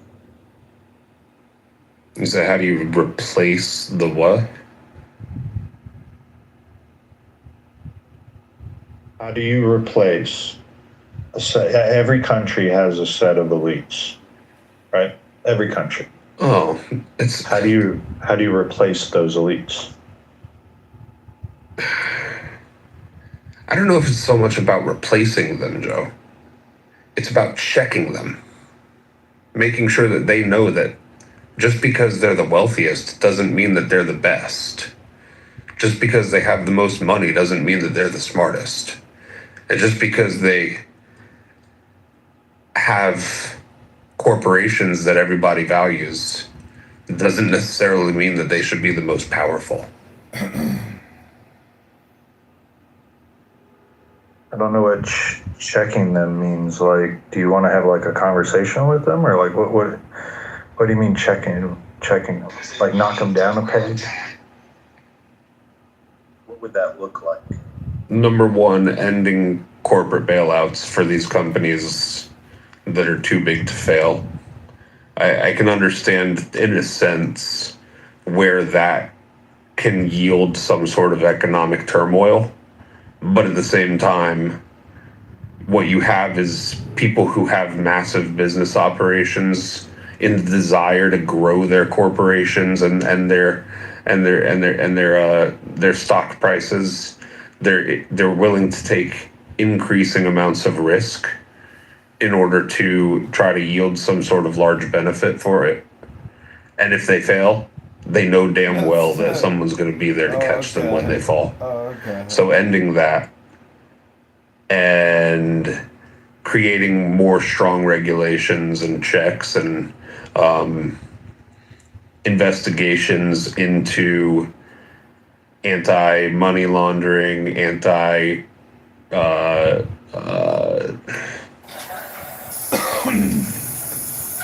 collusion, monopolization, data privacy, selling the whole selling people's data. I mean, like, you think about like the value of X and Meta and Clubhouse even. Like, these companies are certainly selling our data. Oh, really? Wow! Thanks for the great read. Thanks for The privacy has been lost due to the Patriot Act, due to we lost all our privacy. Section, what is it, 204 of the internet, something. Help me out, Joe. Yeah, whatever, you know. But I guess Great observation, Florida man. Thanks for inviting us on a Tuesday night.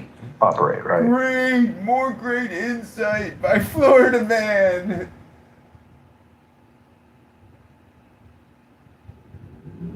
It's not just like the Iran stuff, but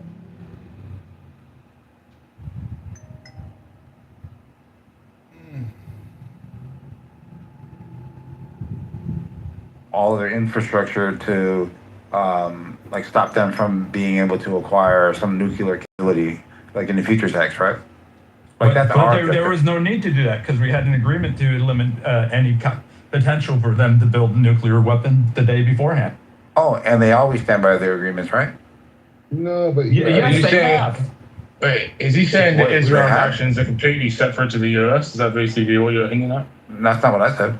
Not even to understand. No, he said something. He said something about that was Israel's aim, Israel's mission. Oh yeah, like on Israel's roaring lion, on their military objectives, regime change was one of their.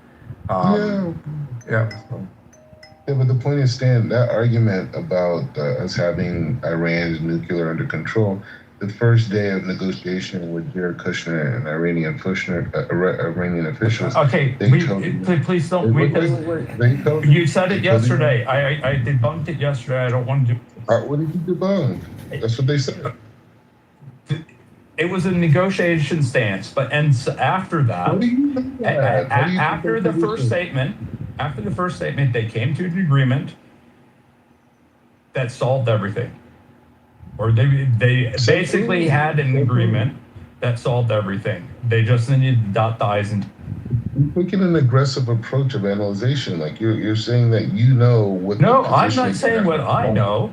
I'm saying that the article I shared with you showed where they were, and it was verified by multiple sources.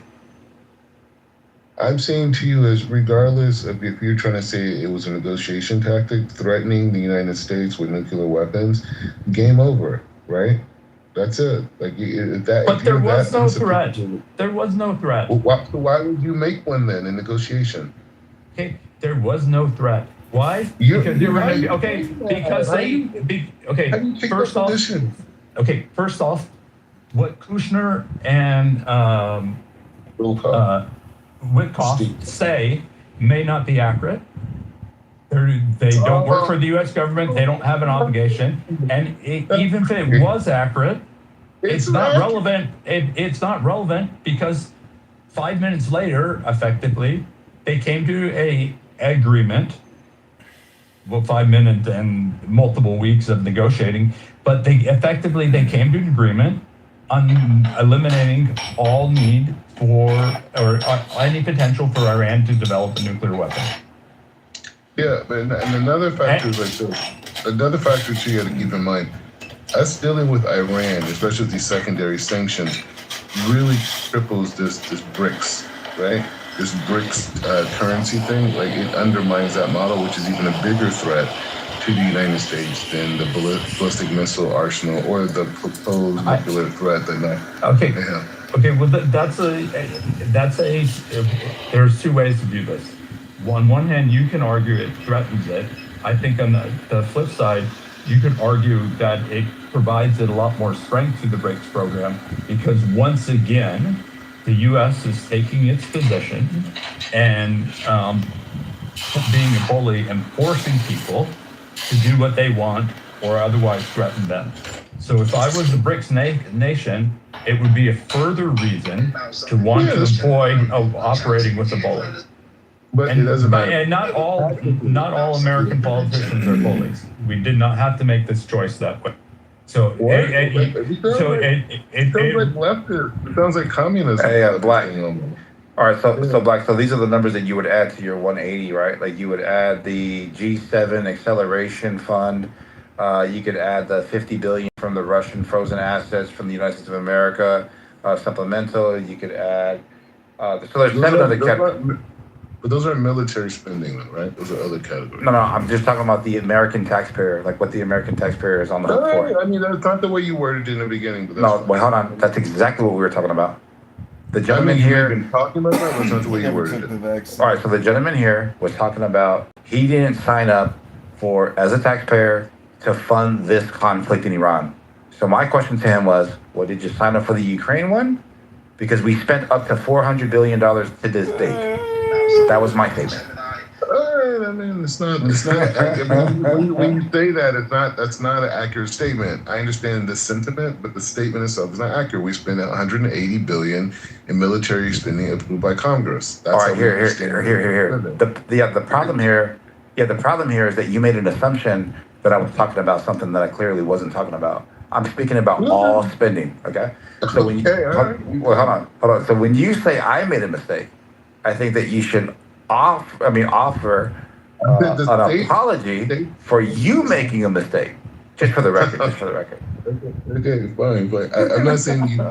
I'm not even saying you made a mistake. I'm saying your statement was inaccurate. But the sentiment, I understand what you mean. My statement was absolutely accurate to the context of the taxpayer being on the hook. I can't. I've enjoyed being divorced for like a year, just so I don't have to do this. Yeah, I just don't understand how like you narrowed the domain to military spending all by yourself. Like, how'd you do that?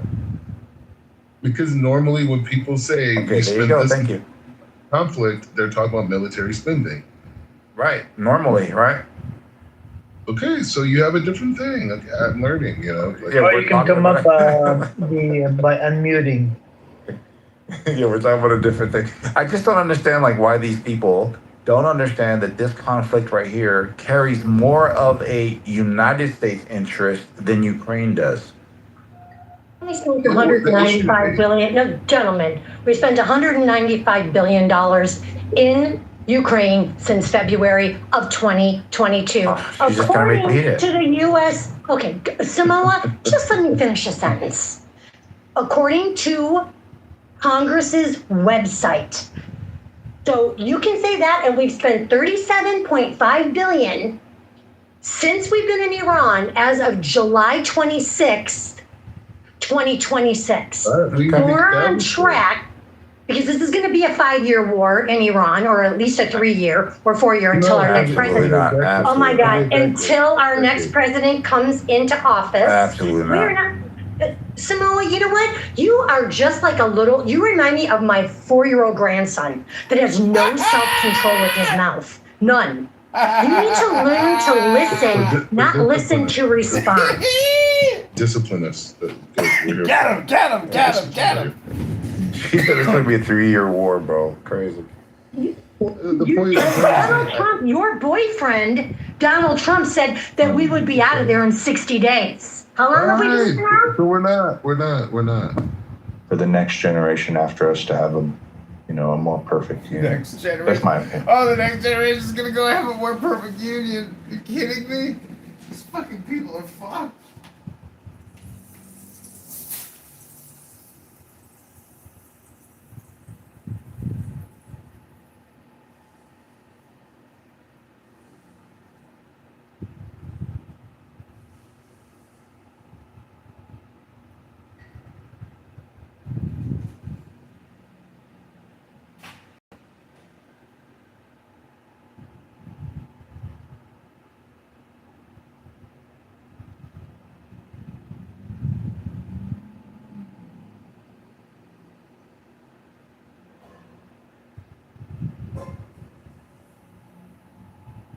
Okay, well, that'll be the conclusion of the room if no one else wants to discuss the topic.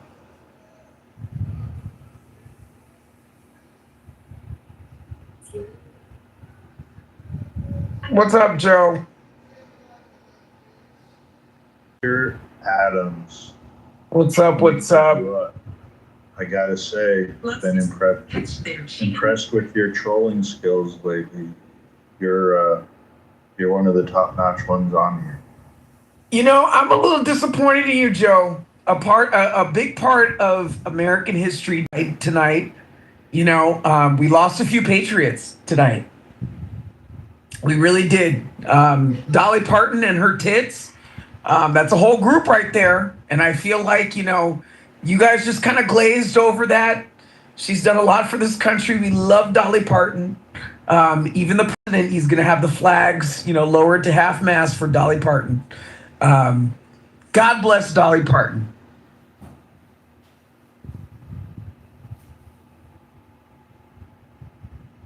You're right. She was a gem, an American gem. Are you familiar with her story when she got in place? She first hit the scene and stuff like that.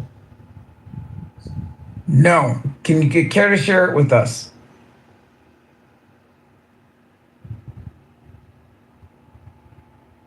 And what's that song you like? Which one? So much? By Porter Wagner. You ever heard of the? Oh, Sad Side Mine. You ever heard of the guy Porter Wagner, Adams? Porter Wagner had like a variety show. He was a pretty successful musician and entertainer back in when television didn't have color. And he found Dolly Parton and he signed her to a lifetime contract. Pulled her out of the hills of Tennessee. And it was a pretty big deal when she broke that contract and was able to go out on her own. And she worked her whole way up. So I think some of the struggles like in the music world today, there's others that have that similar story where, you know, they're this supreme talent. I think Michael Jackson with his family and his father, right?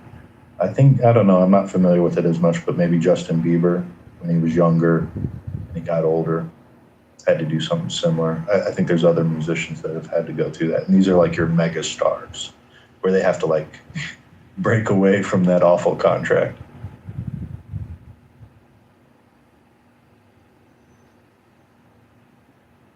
Yeah, it's very sad. Very sad. You know, there's tons of people on the boulevard right now, lots of cameras. Strangely enough, the Scientologists made their way out there, Joe. It was very bizarre. The Scientologists out there trying to hand out flyers to people just mourning Dolly Parton. It's something to be said. It really is.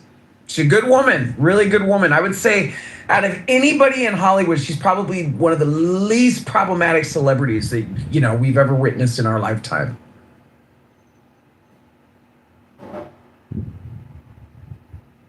Yeah, I'd have to agree.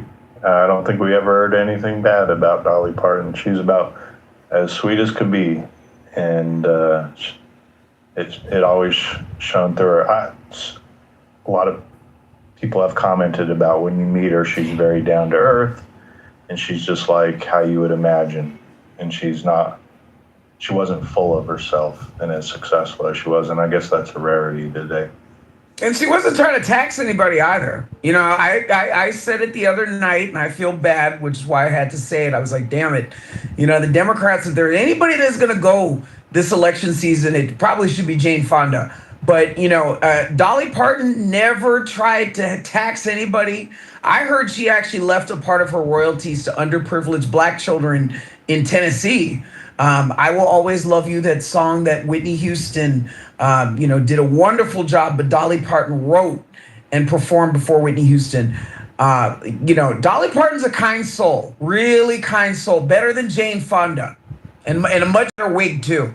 I will say that Dolly Parton had a much better wig than Jane Fonda. Gone too soon. Yeah, you're right. Jane Fonda, I tell you what a traitor that is. She's just the evil, they call her the godmother of CNN. She kind of was. Just evil woman. Evil woman.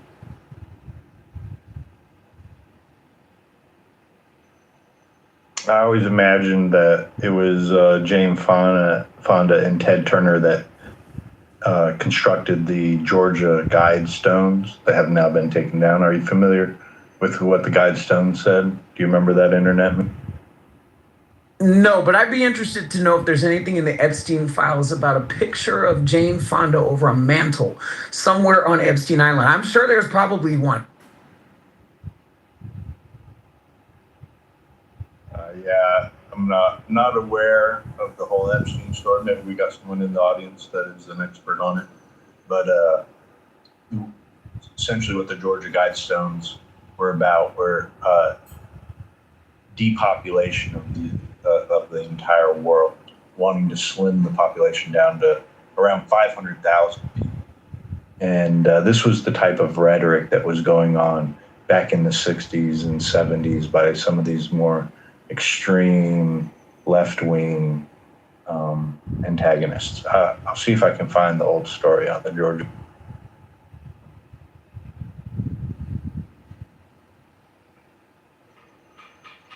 That's terrible. That's terrible.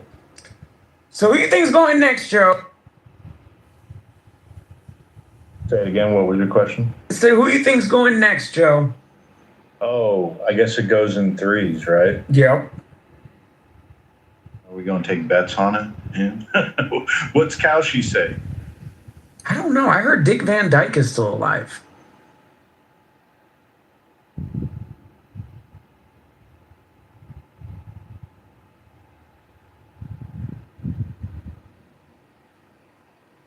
Yeah, he's 100.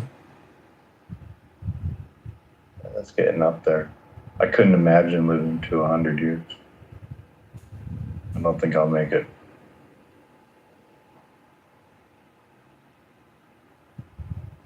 How old is Chuck Norris? He's dead.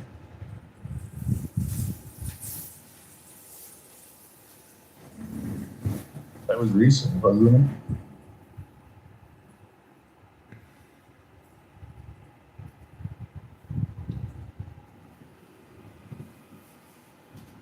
Yeah, it's crazy. It's crazy, Joe. You live in crazy times. Crazy time. I don't know. Do you think they're any crazier than they used to be? I don't think it's crazier than it used to be. I think, there's just a lot more cameras and a lot more noise. I don't know. I don't think the world's really changed. I think just kind of the people and their delivery has. That's a great take. That's largely the biggest change that has happened in the last 100 years. And yeah, I know there's been technological change. Clearly, we drive cars and things like that. But it's the advancement of our communication. There's nothing that really reaches that, where you can speak to people all across the world sitting in your bedroom in your boxers. It's wild.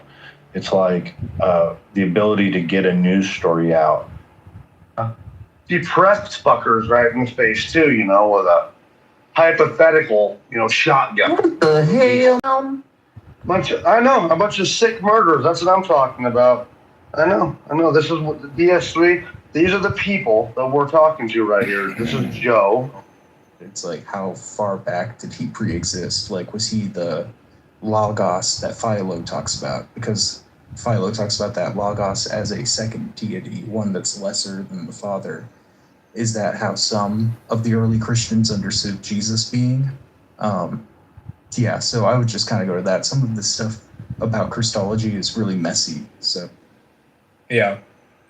Well, I mean, honestly, that's probably one of the most interesting things in early Christian studies is just the whole Christology topic, you know? No. It was terrible. Some context coming off of it. Edward ran his room, and it was terrible. Is it because we have replays on that everyone behaves themselves? Wait, replays are on? Everyone's like, oh shit, you're gonna mind what I said. Oh yeah, me too. Yeah. Nigger, kike, spick, faggot.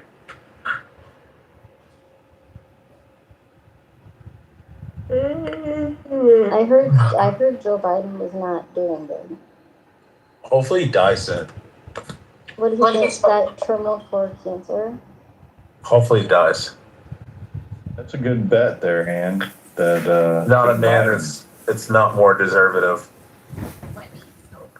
If you don't vote for me, you ain't black. They're super predators. There's a criminal jungle. Or what did he say? Something about jungle or something, Ann? I don't know. I just remember An that. urban jungle, yeah, I just remember the kids in the pool doing Perry Lake. Urban jungle out there.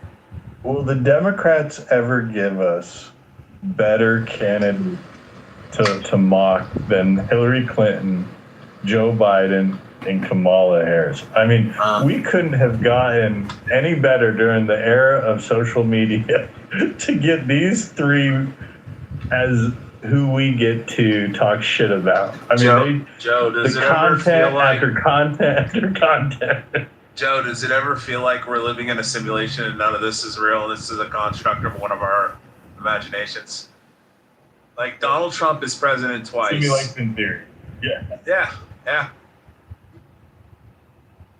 Yep. I always think that, like, like maybe you guys are like part of my personality and you're constructs of my personality and my subconscious mind. And then in actuality, like I'm in a comatose state. I'm just laying in a fucking hospital bed on a ventilator and shit. He's on a ventilator. I had like a car accident like 10 years ago. And this whole like past decade and a half is all just a construct of my imagination. Or your imagination, or whoever's, brain in that. It would make sense. I wonder if that's what Martin Luther King is going to cover with his first interview out of hiding with Gayle King. I really can imagine. Yes, out with a new album. I'm telling you, I imagine. When Young Dolph comes out with a new album, I'm gonna buy it. Sorry, a little too black there. A little too blackety black. Oh, for reference, Young Dolph's dead. Bima's probably the only one that knew that.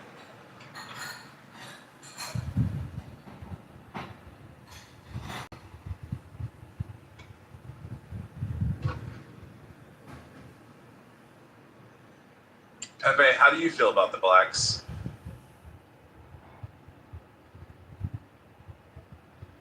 No? Mole crickets from you, Pepe?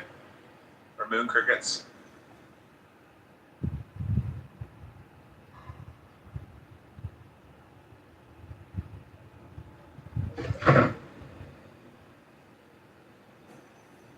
All right, Joe, I have a question. Are you familiar with the Mandela effect, right?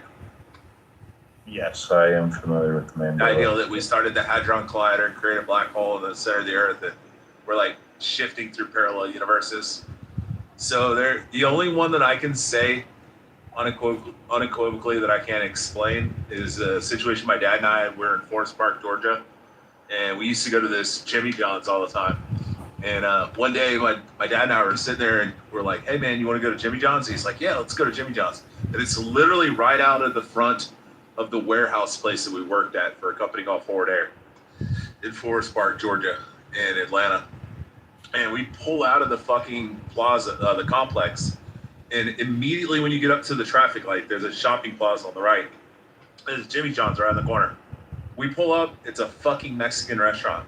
And I was like, fuck, man, the Jimmy John's went out of business. I'm like, we gotta figure something else out. So my dad's like, hey, just go in there and ask them if they moved to a different location. And I was like, all right, maybe it's like right down the road or something. So I went in and I asked the lady working there. I was like, excuse me. I'm like, do you know where the Jimmy John's moved? And she's like, what? And I was like, yeah. I was like, the Jimmy John's. I'm like, you know, the place that used to be here and stuff, because we haven't been here in a couple weeks. And she's like, sir, it's been a Mexican restaurant for like the last like 4 years. And I'm like, no, the fuck it hasn't. And I was like, you have a manager? And the manager comes over and she's like, sir, she's like, it's been this such and such Mexican restaurant for like 4 years. I came out to my dad. I was like, what the fuck is going on, dude? I'm like, they're saying it was always been this Mexican restaurant. And she's like, there's never been a Jimmy John's here. And then we leave, and then we come back like a couple weeks later, and we're like still like befuddled, like flabbergasted that like, you know, they're claiming this is a fucking Mexican restaurant for the last 4 years. And when we were turning to go into the warehouse, we turn in there and the fucking Jimmy John's is back there. So we immediately stopped and we came back out there, and I went in, ran inside the Jimmy John's, and I was like, dude, fuck's going on? I'm like, this place is a Jimmy John's, now then it was a Mexican restaurant, and now it's a Jimmy John's again. And he's like, what are you talking about? And I was like, dude, we were just here like 2 weeks ago as a Mexican restaurant. And he's like, sir, we've been here for like, you know, multiple years or whatever. And I was like, dude, I'm telling you, I'm like, we fucking came in here and literally walked inside, and it was like a fucking Mexican like sit down restaurant. And he's like, sir, I don't know what you're talking about. And my dad and I are just looking at each other, and we're like, what the fuck just happened? That was like some Twilight shit. So that's the only like thing. And I used to be like against the whole fucking Mandela effect. It's stupid, you know, it's fucking retarded. Until I went into a Jimmy John's and became a Mexican restaurant, and then back to a Jimmy John's again.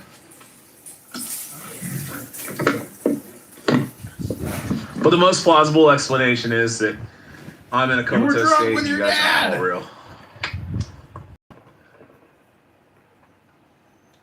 Doesn't when you get to thinking about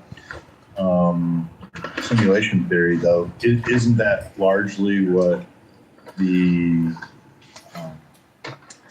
prophets were describing in the Bible with God, and that we're living within the world that God has created?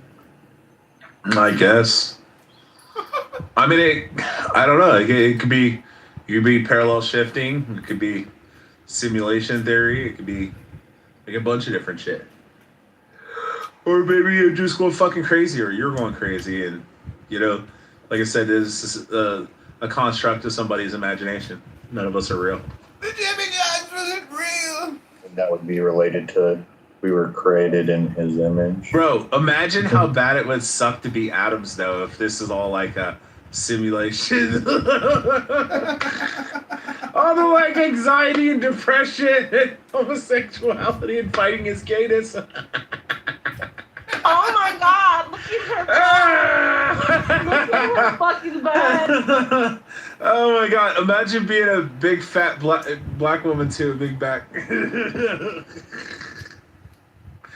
Oh man, it sucks for you, William. You were like destined to eat that bloody pussy.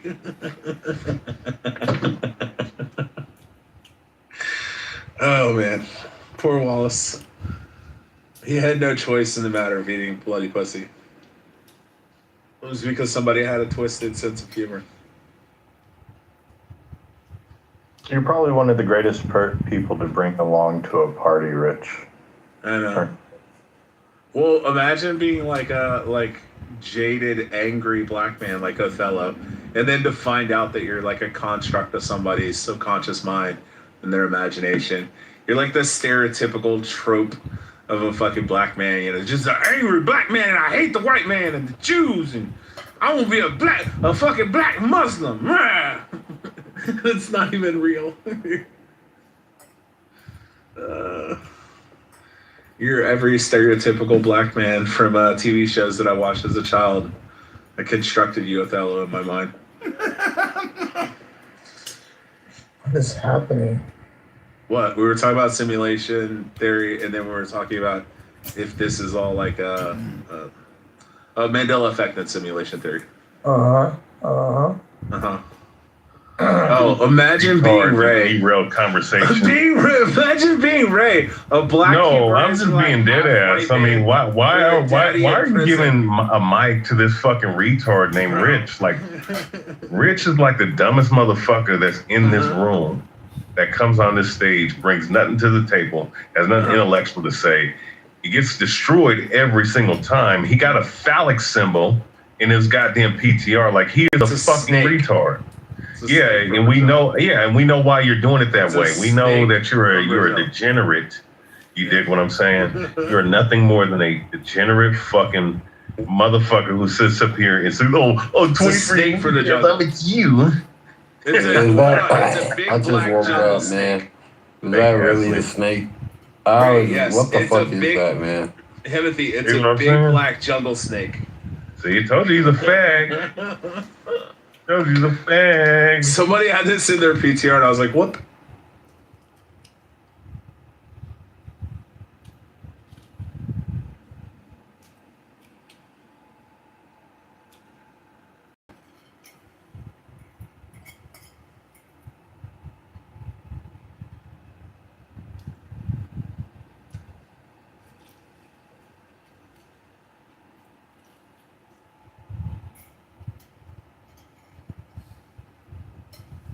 Thank God they boomed the room.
Mucus and via physical contact, and it was determined that it was from what I understand, and of course this could be a psyop that I fell into, right? But it was determined that pathogens don't spread that way through mucus as much as the Rockefeller standards of medical history projected to be. So, without going too much deeper, I mean, this can get really deep really quick. Maybe look into terrain theory. Let me look up terrain theory so I can see if we're ready to move to the next level. I've attended lectures from people like Dr. Andrew Kaufman, and there's some questions to be had.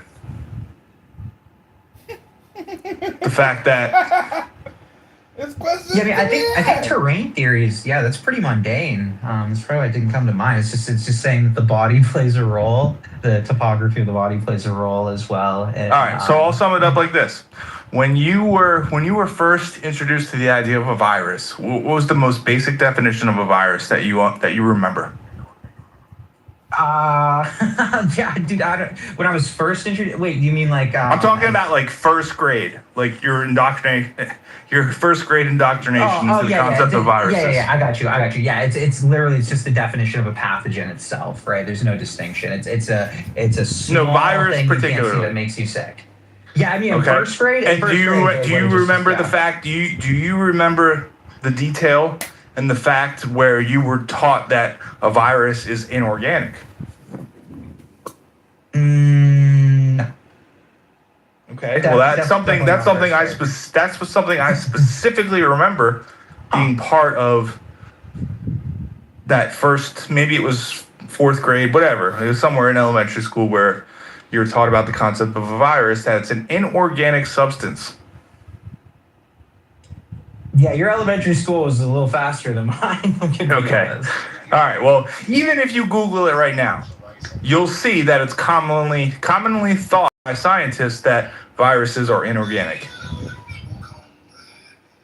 Yeah, I'm not following you. Yeah, I don't know. Well, if you do a simple Google search right now, ask if viruses are living. Viruses alive. I mean, they have literally the viral life cycle. But let me do a test. Let me Google that specifically. Yeah. Are viruses living? And we'll see what Google says. Oh, son of a bitch! I clicked the wrong one. One second. Are viruses living? Yeah, okay. So most scientists do not consider viruses to be alive because they cannot reproduce, grow, or make energy on their own. Okay, so let's stop right there. So let's think about that. So you're taught that a virus penetrates your living cells and convinces those cells to reproduce itself. That's how viruses produce. It goes into your living cells, it penetrates the cell membrane, infects that cell, and convinces that cell to reproduce itself. While most scientists don't even consider that to be a living organism. So let's think about that for a second. That's the most basic concept of what we're talking about here. I mean, I could follow you down that road. I get that, and then at the same time, the distinction about reproductive capacity, feels a little bit subjective. Now, what if? Now, just consider this, and we don't have to get much deeper into it right now because this is something you'll probably want to research on your own before really talking about it. Yeah. But what if a virus was actually produced internally from your cells? What if it was a cleaning mechanism that your body produces, and every time you've had the flu, it's been the same exact process, right? You start off with the nasal cavities, you'll get congestion. It works its way down to your throat.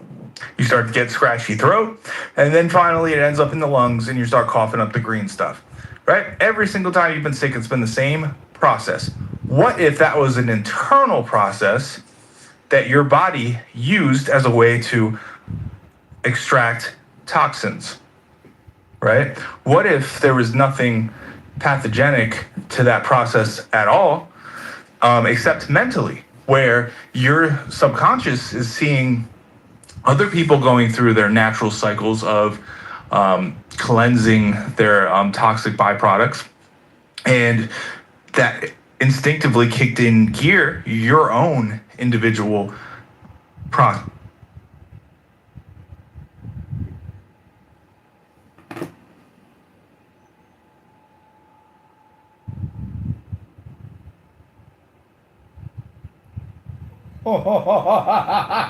That cool as he black. Working pussy maggot. Pussy maggot. Matt Cool is a pussy maggot. So I can't get in the room because Matt Cool has me blocked. And I was trying to figure out who has me blocked. It turns out that is Matt Cool, the uncool Matt Cool, which is beautiful. I have a whole bunch of women that watch true crime documentaries and fucking think somehow they live in an A&E special. Have you talked to Gen Z kids? I think you get the women coming out of the woods. I think you would. It's on the rise. I don't get if they come out of the wood. They should have a lot of you, no offense, Joe, a lot of you women should have your fucking heads examined.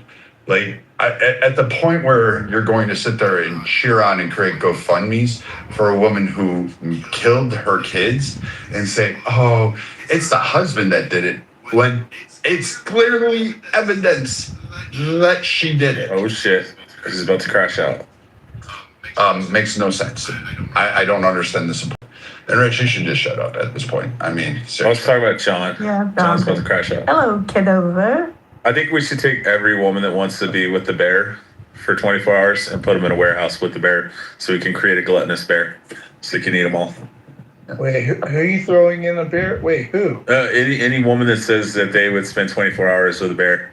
And then the women who say that they would spend 24 hours with a man, we should put them in a room with a man, and they'll come out and go, "Oh wow, nothing happened." We need to do that. We played like checkers and poker and shit. Add that to our bear scenario thing that we do. We told ghost stories and shit. Nothing happened. Imagine how fucking ridiculous you have to be to conclude that being in the presence of a man for 24 hours is more dangerous than being around a bear, like in fucking Brad's PTR. Like, I imagine all the instances that every woman has interacted with a man thousands of times a fucking week and never been fucking brutally raped and, fucking pinned down and forced against their will. Well, Rich, what you got to understand is that you have observed on this app what I would call drama makers. And the fact that for maybe a day or two, fat loser fucks on a free conference call app that got nothing better to do than to pick their toes in their fucking shit in the shit. Whoa, not too much on that. Well, listen, the point is that you've witnessed drama making. And so from a drama creator perspective and wasting time, you've witnessed it. But the thing is, and you've been here videotaping all of it. Yeah, that's right. Yeah. But see, crazier. Well, see, I don't think I'm crazy because you guys are like free actors. No, I have a product. I'm encapsulating and bottling a product. You guys are the juice in my bottle, baby. That's all I'm saying. Listen, you drive an Uber. You don't even work in the oil fields anymore, son. If I make money on YouTube and you're sitting here screaming out profane words with Pepe all night long, and I'm making money, who's gonna be laughing then? John Kitover will get the final laugh.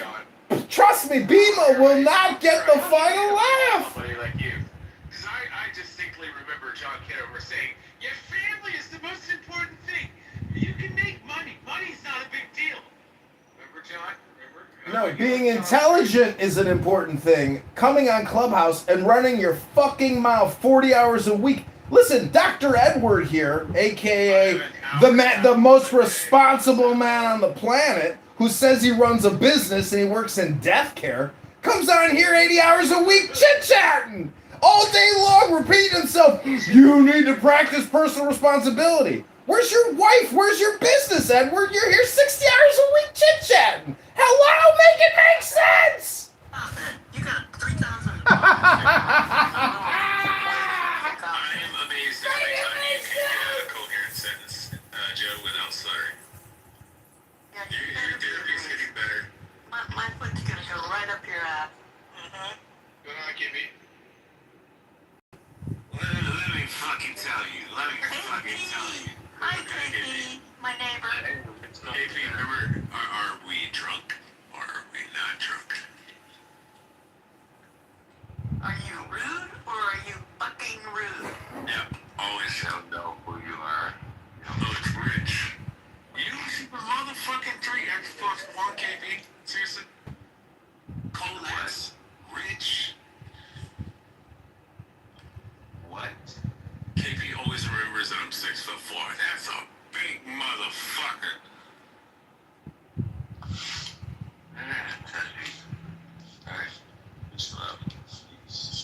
Where's the faggot in KP? You should watch the video of the woman where after she does do the candle wax on her kids and then sets the house on fire, she does a TikTok dance that twerks to like literally what's going on. It's online. KP, where's the faggot zig? This is crazy shit. I also want to say, Himothy has me blocked, so I haven't been able to come in these rooms. He just had a baby. He was 30 minutes away. Yeah, 6 hours. Hello? I was just trying to see if KP was drunk or not. He's drunk. What's your say, kid over? I wanted to thank you for blocking me because you blocked me, you ghetto trash piece of shit. I haven't been wasting my time in these stupid shitty rooms, so thank you very much. I I believe in the natural process where if I get kicked from a room, well, that's fine. I don't give a fuck. Because there's this thing called Anonymous, and I'm actually just here to record. I don't even want to talk to you fucking dumb fucks anymore. Because you guys are wasting your fucking time. That means you take no action. That means you just run your fucking mouth, but you don't do anything. The definition of wisdom is not just talking all day long. You might want to try reading a book. Consider going to the gym. That's right. It's called breaking a sweat. And a lot of you long COVID sufferers need to break a sweat. You really do. They say by breaking a sweat, you can get the spike proteins out of your pathetic, disgusting little faggot bodies. That's right. You could actually get the spike proteins out of your bodies by getting off a clown house and going to the gym and breaking a sweat. All right, I am complete. Go get a haircut, try some shampoo, take a shower maybe. I don't know who has me black, but somebody that. You know, shave that face, use a moisturizer, Himothy. It'll work. Try a moisturizer. Go to CVS, get yourself a bottle of the coconut shea butter moisturizer, and after you take a hot shower and scrub your face, you moisturize your face. I am complete. Hello? On the skin or else it gets the hose. You gotta get the hip spray. I don't have your blood, but Viking, man, it's nice to see you in the truck house, man. Where you been? I know where you been, but shit, you ain't been in here, brother.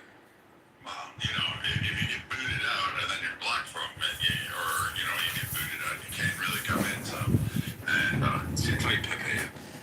Well, it's actually Matt Cool that has my other accounts blocked. But again, Matt Cool, I go with the natural process. If I get blocked, well, then that's a great thing. I just lost multiple accounts last week. I've had over 60 Clown House accounts. People target me. They report me. They don't like my presence because they don't like what I have to say. Things go on, but it's not the same point. I don't like it. Just telling Matt that we should do like a good topic on feminism and highlight those few weeks because, like we were discussing earlier, like it's not been good for the pro-feminist side. Like it's all fucking all over the map, and you're like, you have a whole lot of people cheering on the fact that women are often their kids to the point now where you got them fucking twerking while trying to do it. Like, oh, Dima. Oh, man. And JJ was on that camp too. It's similar to say to 3X. Why would you say Sig is a faggot? Oh, because he is. Why would you say that? Not in a homosexual way, but like a bitchy little whiny faggot way. He'll come in. Hold on. I love to use that word. Hey, JJ, what's new in the LGBTQIA plus community today? Hey, JJ, welcome to the stage. Are you as upset as Dr. Adams is over the passing of Dolly Parton? Oh, man, poor Dolly. We thought she was going to make it to 100. The LGBT community is devastated tonight. They're sitting Shiva. Millions of queers around America are sitting Shiva for Dolly. Oh, poor Dolly. The other reason is the current condition. Touch your bitch mouth.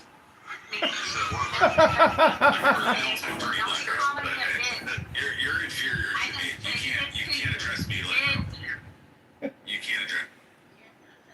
Fight rich, black girl. Fight. Never let rich get one over on you. Never. Always speak up, black girl. Always. Do it for your daughter. Your fatherless daughter. Do it for your daughter. That's not funny at all. Go play with somebody else. Rich, are you sure you're not Pepe? Yeah, it's not Pepe, this guy's. Sometimes you sound like Pepe when you laugh, but I'm not. Side-eyeing you. Oh, the way it sounded like. You sound pretty, yeah. Kitover, do you have any medical conditions? Why is it, even if I don't see Timothy's picture or KP's picture, I know they're black? Hold on.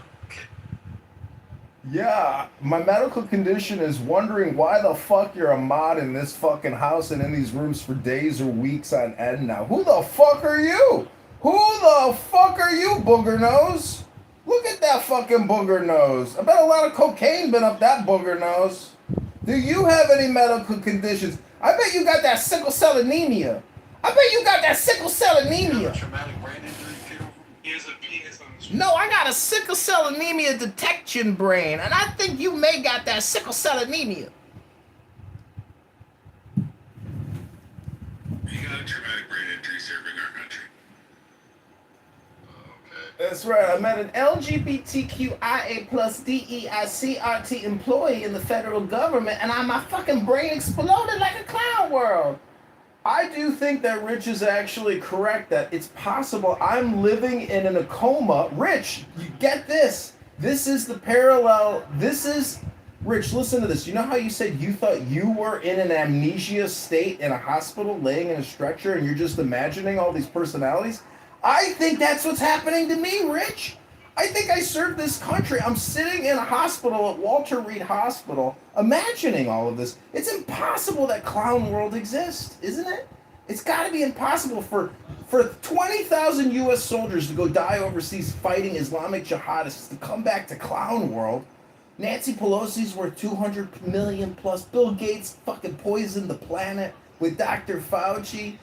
Oh, we should be saluting Dr. Fauci. He didn't poison all of us. He didn't lie about the fucking vaccines with the pregnant women. He's a great guy. He did the best job he could. It's not a coordinated effort to sterilize and destroy the planet.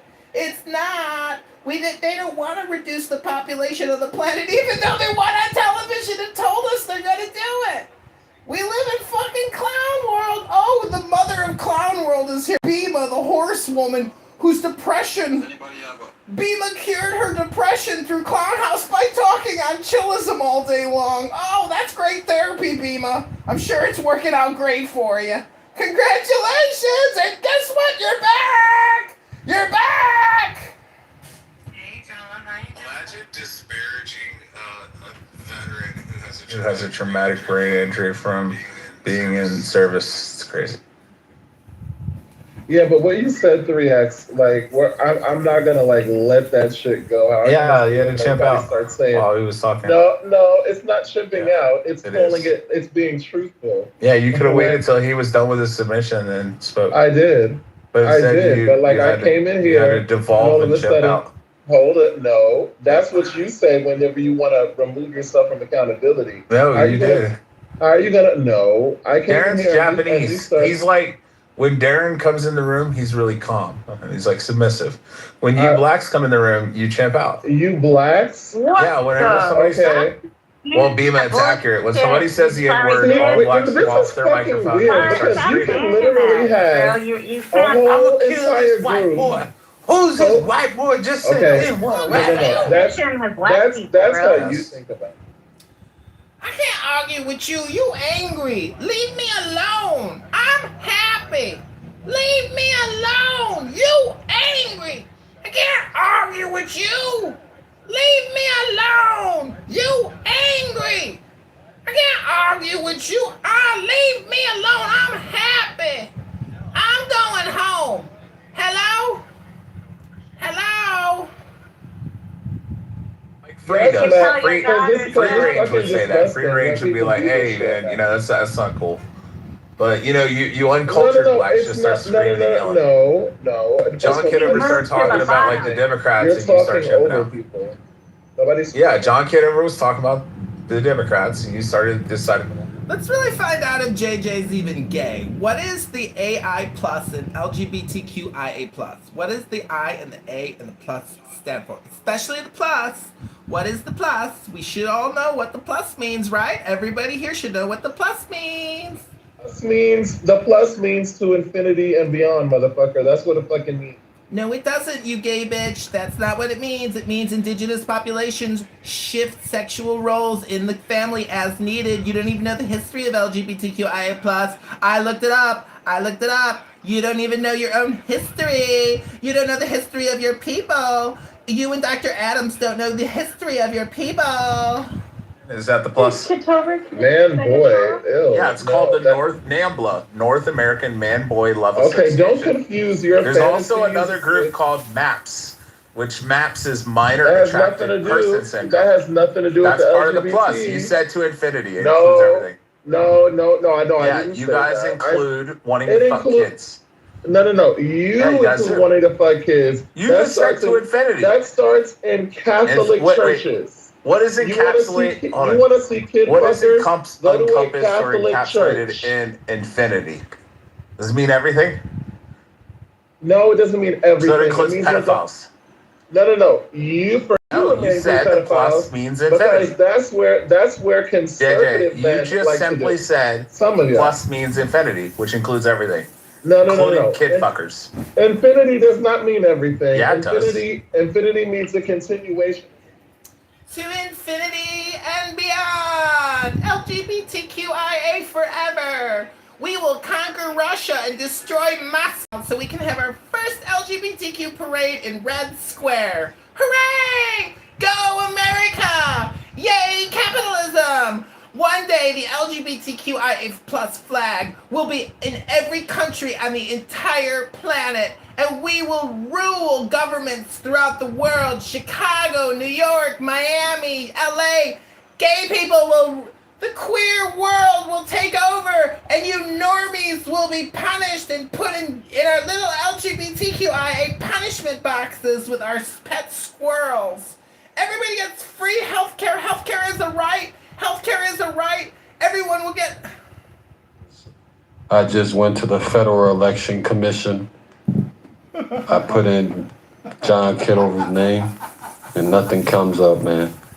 He's a fraud. Everything, he's a fraud.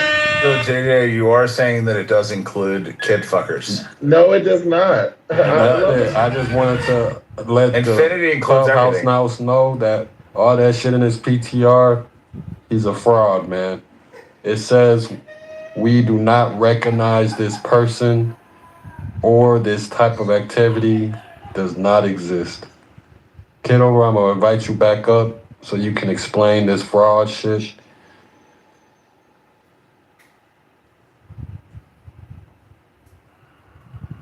Infinity, a concept that describes something without any Shut limit, up, bound, Rich. or end. I want Chicago. Yeah, what is it, Booger King? What you want to talk about? Fraud? Go ahead. What's your question? Ex mayoral candidate John Kitover, whatever question you got, Booger King. I'm on the Federal Election Commission website, and they saying they have no data of you running for office. Well, I don't know how you are you on a laptop or you on a cell phone, Booger King? And I'm running for mayorship in Chicago now. Go to ChicagoMayorVote.com. I ran for Congress. That was before you got to Clubhouse, Booger King, and you became the DEI CRT appointment in the Trump room, Booger King. Activity, the filing deadline has passed. This is not authentic. Yeah, you didn't I have the enough link. votes or petitions. He's a fraud. No, he ran. He didn't have enough votes. So is that true? You lost Chicago? Yeah, he already said that. I didn't hear it. John, did you lose your race for mayor? No, the mayoral election is 2/23/27. I didn't have enough petition signatures to get on the ballot to run for Congress, but that was before Booger King's time here, so he's just coming up to speed with my political career and history. What's your next question, Booger King? Darren, why are the Japanese so submissive, but the blacks are so aggressive? Shut up, Rich. And Eddie, by come the on, way, man. stop putting pedophilia on fucking babies. Listen, it's a statistical fact that pedophiles and the LGBTQ and homosexual activity in the Catholic Church and in other organizations, there's a correlation between pedophilia and men that practice homosexual acts with other men. And so hello? First of all, for you to even put Kitover is a fraud in your title is actually libelous. That's libelous and slander, and I could sue you for doing that. So don't project your own fraud and crimes onto me, Booger Boy. You're a little late to the fraud game here, Booger Boy, to be accusing John Kitover of fraud, Booger Boy. I'm taking a screenshot. I'm sending this to my lawyer tomorrow, Matt Cool. I know who you are. I know who Himothy is. Trust me, I got the screenshot. I'll give you 10 seconds to change it, Booger Boy. Hello? Don't project your fraud onto me, Booger King. You're a fraud. So not every pedophile is a homosexual, Yeah, but I every know. homosexual is a pedophile. You've said this, and it doesn't make it true. It is accurate. You're the one who literally has like a fucking fake snake-looking cock. Kitover, you're a fraud. PCR. You're a fraud, nigga. It's a cock. It's a snake. Fraud. It's literally a fraud. snake Shut from up. fucking Brazil. It's a fraud. Fraud ass nigga. This is what happens with the gay brain. The gay brain always has penis on its mind, even when they see kids. No, that has nothing to do with it. I'm looking at your PTR. You guys are all pedophiles. And what you're trying to convey. JJ, Rich is correct. There's a strong statistical correlation between homosexual men and pedophilic crimes. Statistically significant. Many of you have never taken a stat class in undergrad, definitely not graduate school. But all I gotta say is, when Himothy says that John Kitover committed fraud, that's Himothy projecting his fraud onto candidate Kitover. And I am running for mayor. So go to ChicagoMayorVote.com. Don't vote for Alexis Giannopoulos. He's a fraudster. He's a criminal. He's committed $400 million in bank fraud, killed Katie and Chloe with illegal identification for illegal aliens that murdered young girls. John Kitover is trying to liberate the city of Chicago, but Booger King Himothy is fucking around with my campaign. Do you want a job in the campaign, Himothy, like Dr. Adams? Dr. Adams played a pivotal role in my campaign against Darren LaHood. Many of you witnessed Dr. Adams go above and beyond. JJ, mute your mic. All LGBTQIA plus in the new government will have to wait. You're lowest on the totem pole. All right, I am complete. You got this. Hello? Kitover45.com. It says that your website is under maintenance. I know it's under maintenance because Meta, aka Manus, migrated, and I had to back it up now. I gotta re-upload my backup. Be patient now. The victory is coming. Government You're a worker. fraud tonight, man. After tonight, I won't give a fuck about you. You're a fraud. You projected onto me again, Himothy. I'm gonna get my projection activation system and my projection mirror and hold it up to your booger face, and you can look at all the fraud and crimes you done committed in your life, Himothy. There's a lot of grace in this room because there's a lot of sinners in this room. So don't project your own fraud and crimes and jail time onto me. I've never been charged with a crime. I'm always above and beyond transparent. I live stream my whole life, for God's sakes. Every conversation, even with my mama. I'm a mama. You hear me, Himothy? I'm a mama. Chicago blackface thing with his Sex, racist people. It includes everybody. You said infinity. That's not true. Yeah, it does. Literally includes doesn't. everybody. It Then includes Nazis. Why is it communists. rejected? Hold on. Why is it rejected by GLAAD and the human rights? You just said that the plus in LGBTQ plus means infinity. Yeah, infinity doesn't mean every fucking everything. thing. Do you know what infinity everything. means? Infinity means That's not what infinity means. Yes, it does. I just read. You don't know what. So words have different meanings now. Should we talk about trans a people? concept that describes something without any limit, bound, or end. Yeah, something, Yes, not everything. It Retard. encompasses No, you're a fucking everything. retard. Infinity Something. encompasses It literally everything. doesn't say everything. Oh my God, you know there's different kinds of infinity. That's not what the too? word means. Yes, So you're I trying just to read you project the your definition. own. You're trying to project your own Infinity is fantasies, a concept your that describes perverted something without fantasies any about limit sex on with or end. children onto the LGBT movement, and it's not happening. Not on my watch. You know what's so funny about this, Rich? Is that you're lying in a stretcher in a hospital projecting this whole conversation. So, Rich, are you actually gay on the inside?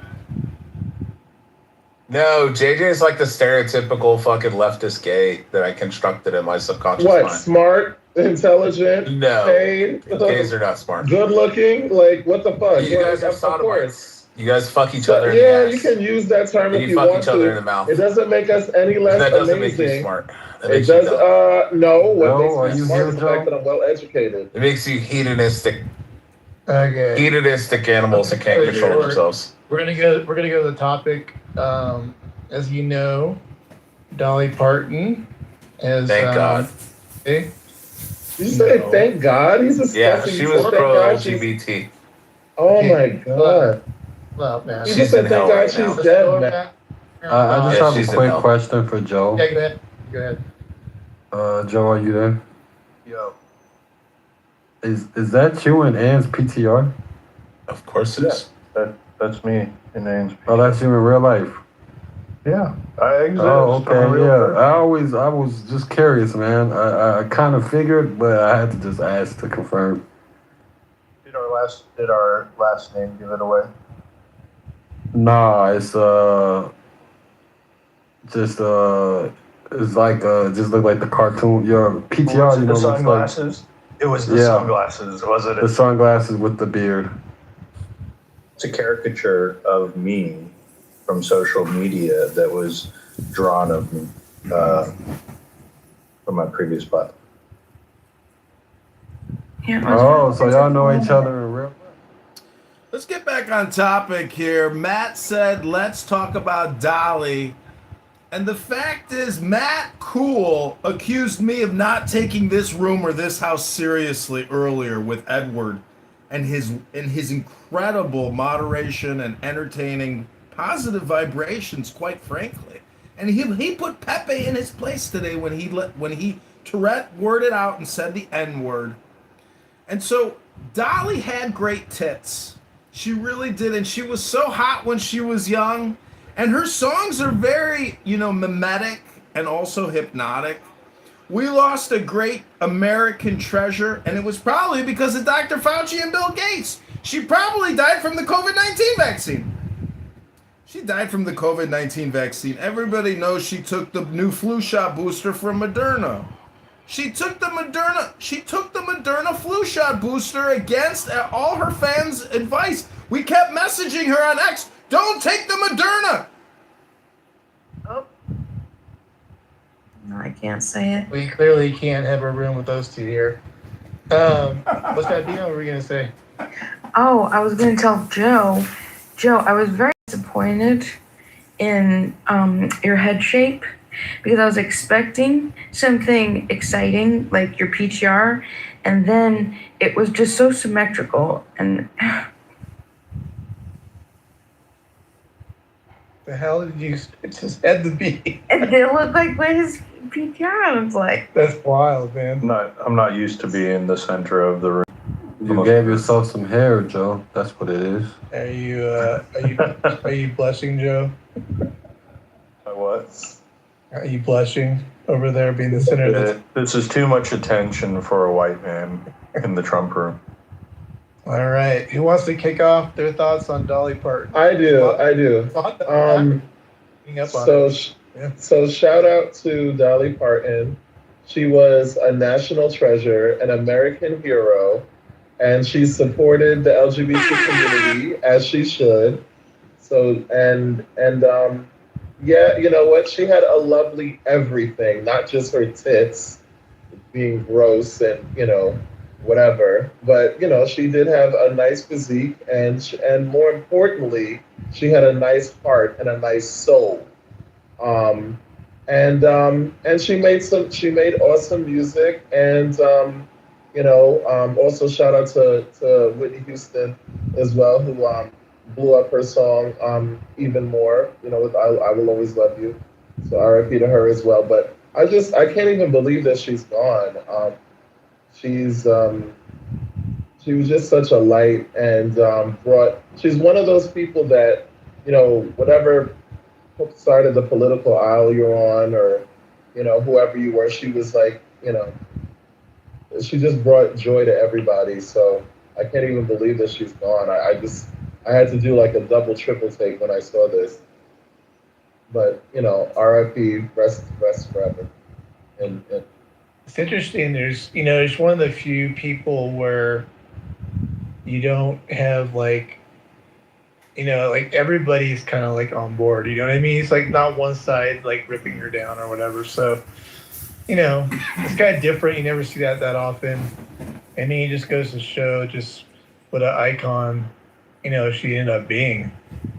And you know, people go, well, what is like the American culture? What is America? Like, it's kind of like Dolly Parton at the end of the day in a lot of ways, you know, from her humble upbringing, and then to where all the stuff that she did, like JJ was mentioning. So I don't know. It's pretty interesting to read up on her. It's been a while since I had, so.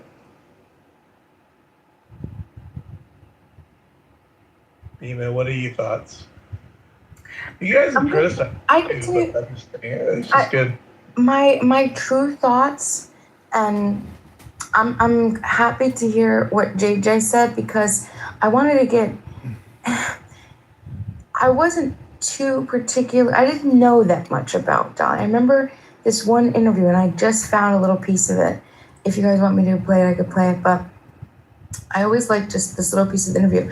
But besides that, I was always intrigued by how she just didn't seem to age. And so then, this is my real raw thoughts, real time. Forgive me, this is just the truth. And so today, when she had passed, or when I found out, I was thinking, like, I wonder how old she was. Like, how old was she really? Was she like 105? Was she, because I mean, she just didn't seem to age. And I don't know. And then I found out that she was only 80. And I was just like, my goodness. It's like, my Grammy made it. My Grammy made it past Dolly Parton. And I was just thinking, like, my goodness. I thought about Miley Cyrus. And I thought that was her godmother this whole time. That was weird. I didn't know that. Yeah. And she would refer to herself as her fairy godmother. And I thought that was really sweet. And they had a lot of, yeah, so I wonder about that. And then, yeah, I was just surprised that she was 80. And that's pretty much But she has such a youthful vibe, right? She has such a youthful vibe and a youthful spirit. And I wanted to read a couple of her really awesome, my favorite quotes. She said, I quote, "I know who I am, and I don't try to be anybody else." She, of course, everybody, well, usually a lot of people know it costs a lot of money to look this cheap. It's hard to be a diamond in a rhinestone world. And my favorite one, the way I see it, if you want the rainbow, you got to put up with the rain. Shout out to her for being a light and a supporter of my community and a beacon of hope for so many people, you know. So, we love you, Dolly. Rest in paradise.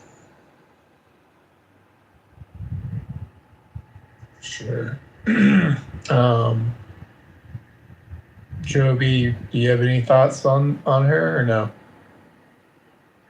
I was dozing. You were falling asleep. Yes, sir. I have some thoughts. Yeah, go for it, Athena. Yeah. Yeah. Last year, her husband passed away, and when I saw that, I was really bummed. That was kind of like a big part about her is that she had this like husband that she was really in love with, and now that she's passed away, I kind of feel like it was like a broken heart thing. Like, you know, when you're in love with somebody and then you lose them, and you just like kind of slowly. She did stand by her man. Oh, not surprised. Yeah, I don't know. I kind of feel like it was that. Mastery of step 3 is what step 4 is. Might seem strange that step 4 would just be really good at step 3, but step 5 is Step 3, step 4, you step back into contrast, Step 7. but you're not mad at yourself because you now understand the glorious, delicious. I was going out tomorrow, man. So that's how y'all know if you want. What? And she extremely talented. She was a singer-songwriter, and to reach that level and be a songwriter is rare. You know, a lot of the musicians that are very, very successful, they tend to buy a lot of their songs. And she was that unique talent that could write her own music and perform it. And hats off to her for a lot of wonderful years. And if anyone isn't aware, 10 years ago, maybe 11 years ago, she did a time capsule at one of her resorts when they first built it, that by the year of 2045, a song that she wrote will be released, and she'll be in or around at that time. It would be her 100th birthday. And it'll also be the 30th year of the resort where they left the time capsule. So she left us one more gift of a song to hear. But we'll have to wait for 20 more years to hear it. Oh, wow. Thanks for sharing that. Isn't that cool, Bima? Yeah. She's like, she planned it all out for that to happen. And that's like a pretty cool thing, I think. I didn't know that Elvis Presley, I don't know if you guys caught that he wanted to buy, I don't know if it was all of her publishing, half of her publishings, or one of the songs that she did. I don't know if, and she said no to Elvis Presley. That's kind of a weird kind of little factoid. Who says no to Elvis Presley? It's kind of strange, but it makes sense because that's the way she is. I mean, she obviously had a very strong business sense, and then she went on to do all this, philanthropic work, and I didn't even know about all the stuff that she did in terms of that respect. So, and you probably all know that the song that Whitney Houston sang, she got the right or the money from that, the residuals, a lot of it, she put it back into the Black community. So there's a lot of stuff going on. And I gotta ask, what do you think? You're up here. Oh, well, I think Joe said it best. She's an icon, and I like the fact that she went her entire career in Hollywood, and you never heard her talk poor or badly about anybody. Her faith is with God, and no one ever spoke bad about her. And that says something. Everyone's got enemies, right? But I don't know of anybody that didn't like Dolly Parton. And one of my favorite movies of all time was Steel Magnolias. I really, really loved that movie. Growing up, I loved that movie. It's a great movie. It's a really good movie. You guys know how many siblings she had? 11. I was just looking that up. That shit is wild. Wait, she had 11 brothers and sisters? I didn't know that. 11. Holy shit. She had 8 that were younger than her.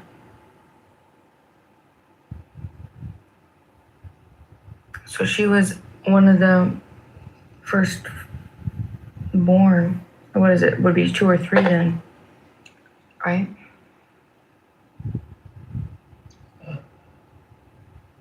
I'd have been third born.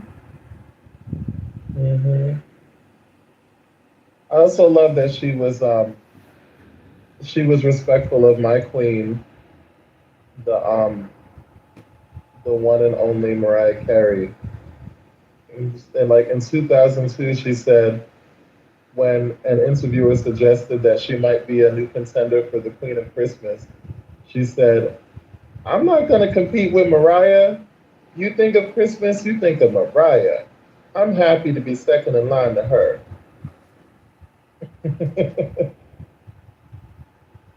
She was also Miley Cyrus's godmother, honorary. Well, I just want to talk about your room title. Can you hear me? Yeah, let me change this room title. It's pretty good.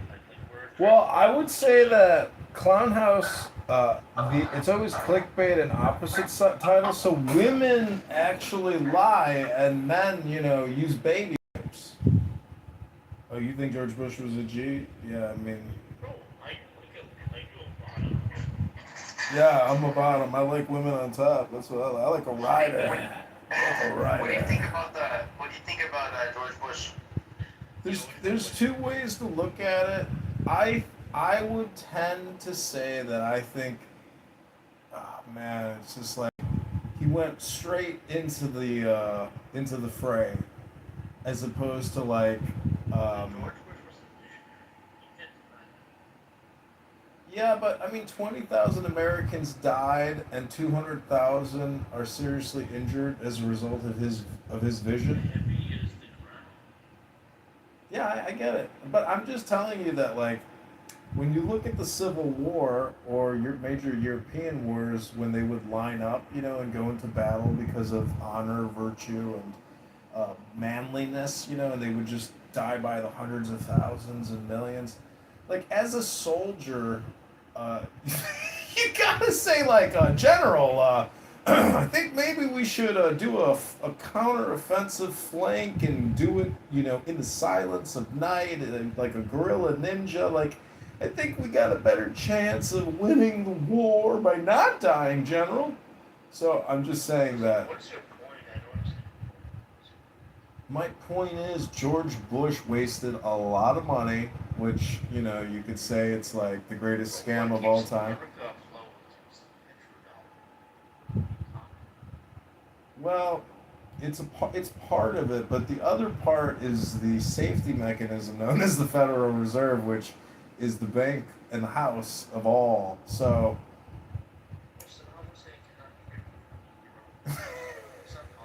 can Muammar Gaddafi buy Bitcoin? Can Muammar Gaddafi buy Bitcoin? No, because Hillary Clinton stuck a fucking pole up his ass.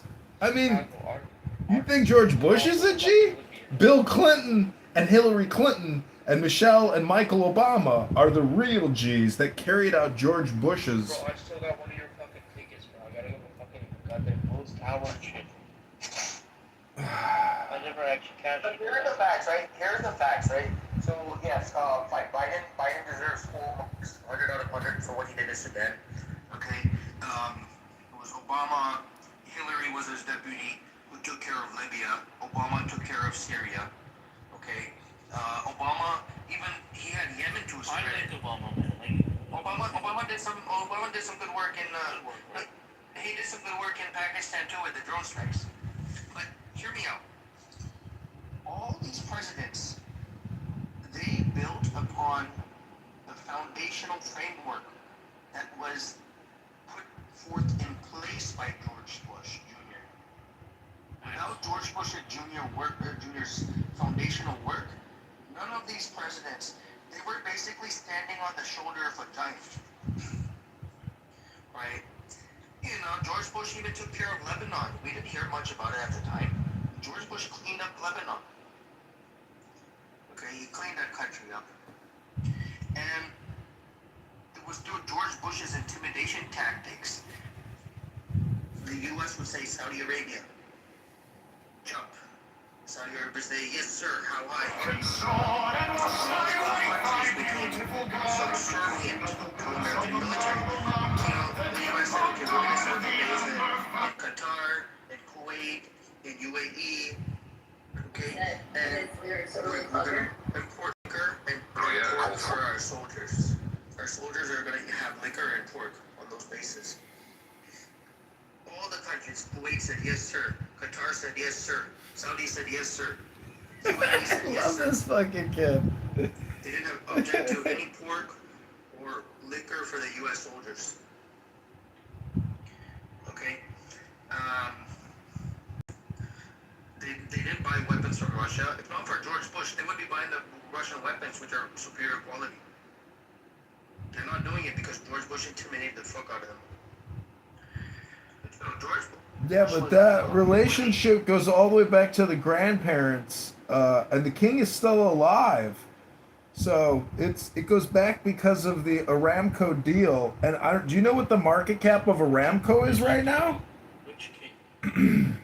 The guy in the desert. Which king? Is it Faisal? But Saudi Aramco is worth $2 trillion. And that business deal, the Bushes, and British companies, you know, all the original infrastructure.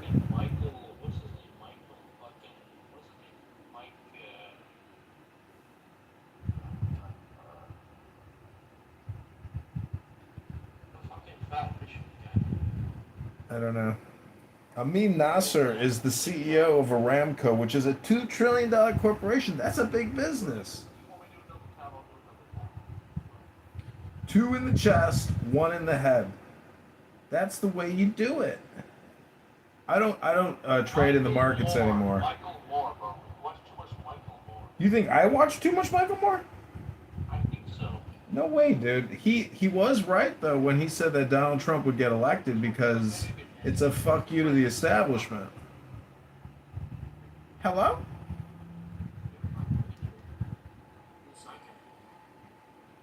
I'm just being facetious. No, I mean, I like Hodel. I know this speaker. He's very funny. Very, very funny. I mean, your hadith readings of the Bukhari and the this and that, like, that shit is gold.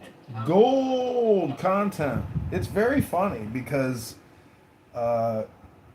you know what I think it is, though? I think it's like the gossip magazine of, like, their early... It's basically like Scandal Mag shit that they would put out, but it was accurate, you know? And so, but they were still giggling and reading it, you know, and legitimizing their behavior. So, George Bush, you know, do you know when Trump goes to Saudi Arabia, do you know they put a Freemasonic necklace around his, you know, lapel? Like he wears a Masonic Lodge necklace in Saudi Arabia.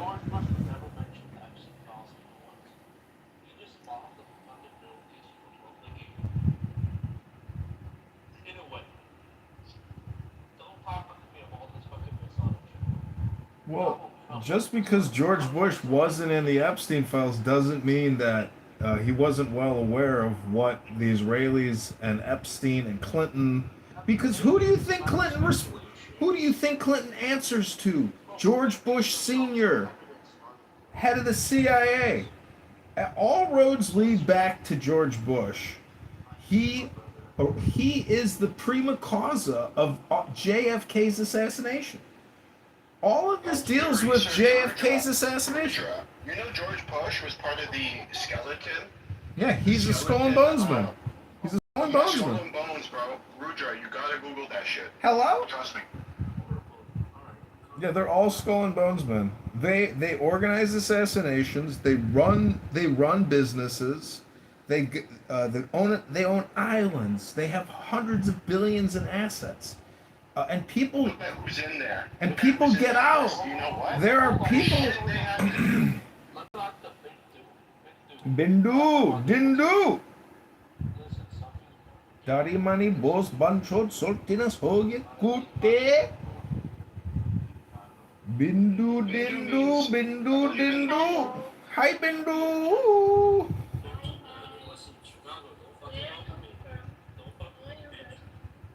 What you going to do, Banchot? What you going to do, tough guy? Why did you come in my house and kick my dog? You know damn right. You know damn right. You know damn right.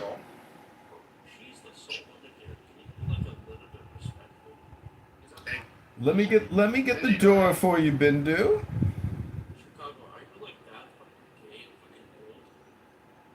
Yes, I am gay. I am retarded. I am bald. My testicles are shriveled.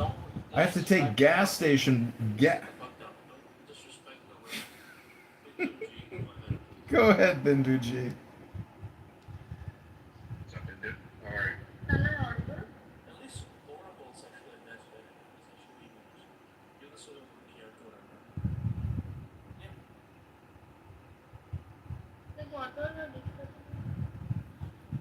So we're discussing George W. Bush, when I was a visionary. I cannot compete with you, Julie. Talks about chewing and sleep, and there's nothing I can do. Can you just Do your thing. Yeah, we're just talking about George Bush.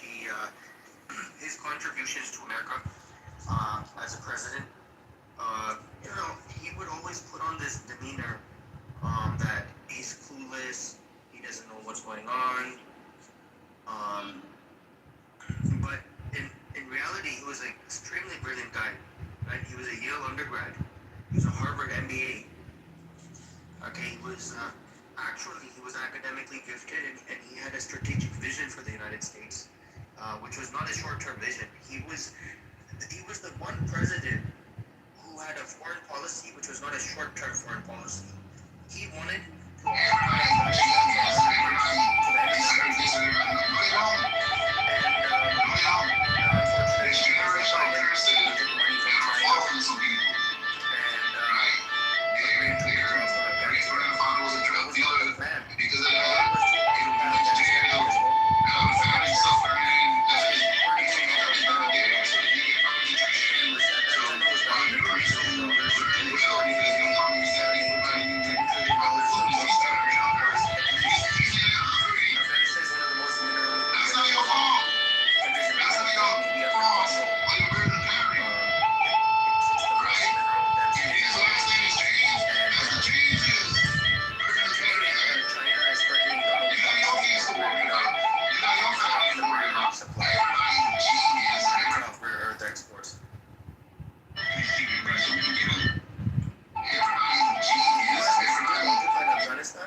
doesn't have that Trump card anymore.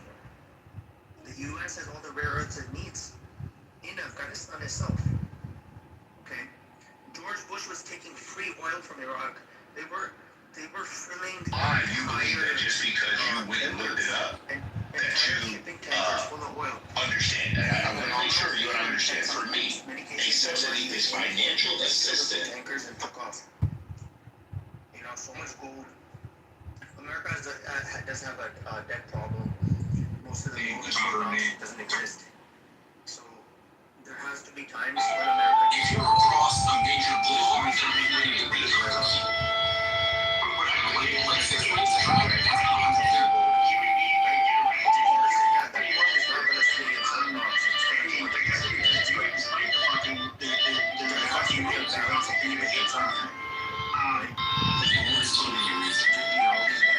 so much money shooting the gold over the years.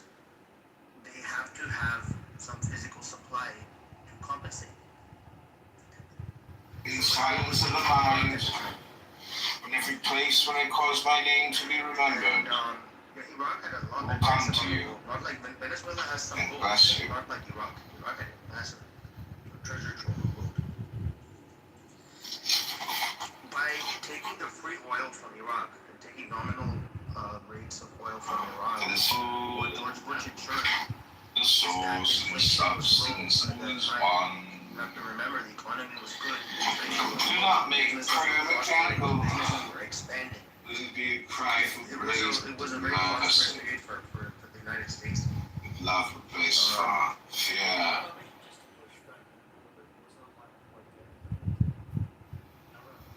Give what is just, because it is just.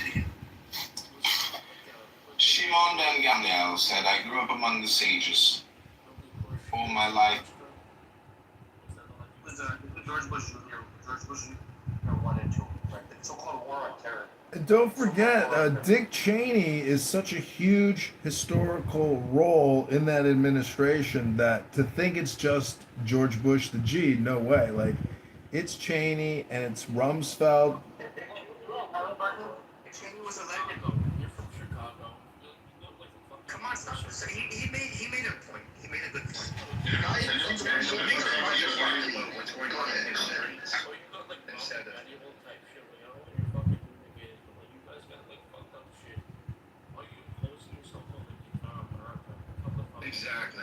Exactly. Well, you know, I don't know if you guys know that drama making is like one of the pillars of art creation. And all I gotta say is George Bush. You can walk the street without getting shot, and you're a joke of the city. I'd drop a nuke on your city, by the way. You would drop a nuclear weapon on Chicago? Oh, I would.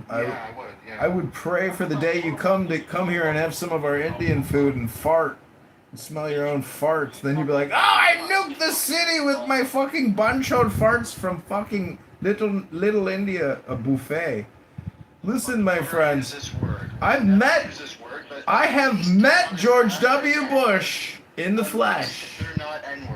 I have actually met Bush because I went to a pivotal college, a war college, where George Bush came to our college, and guess what he told us?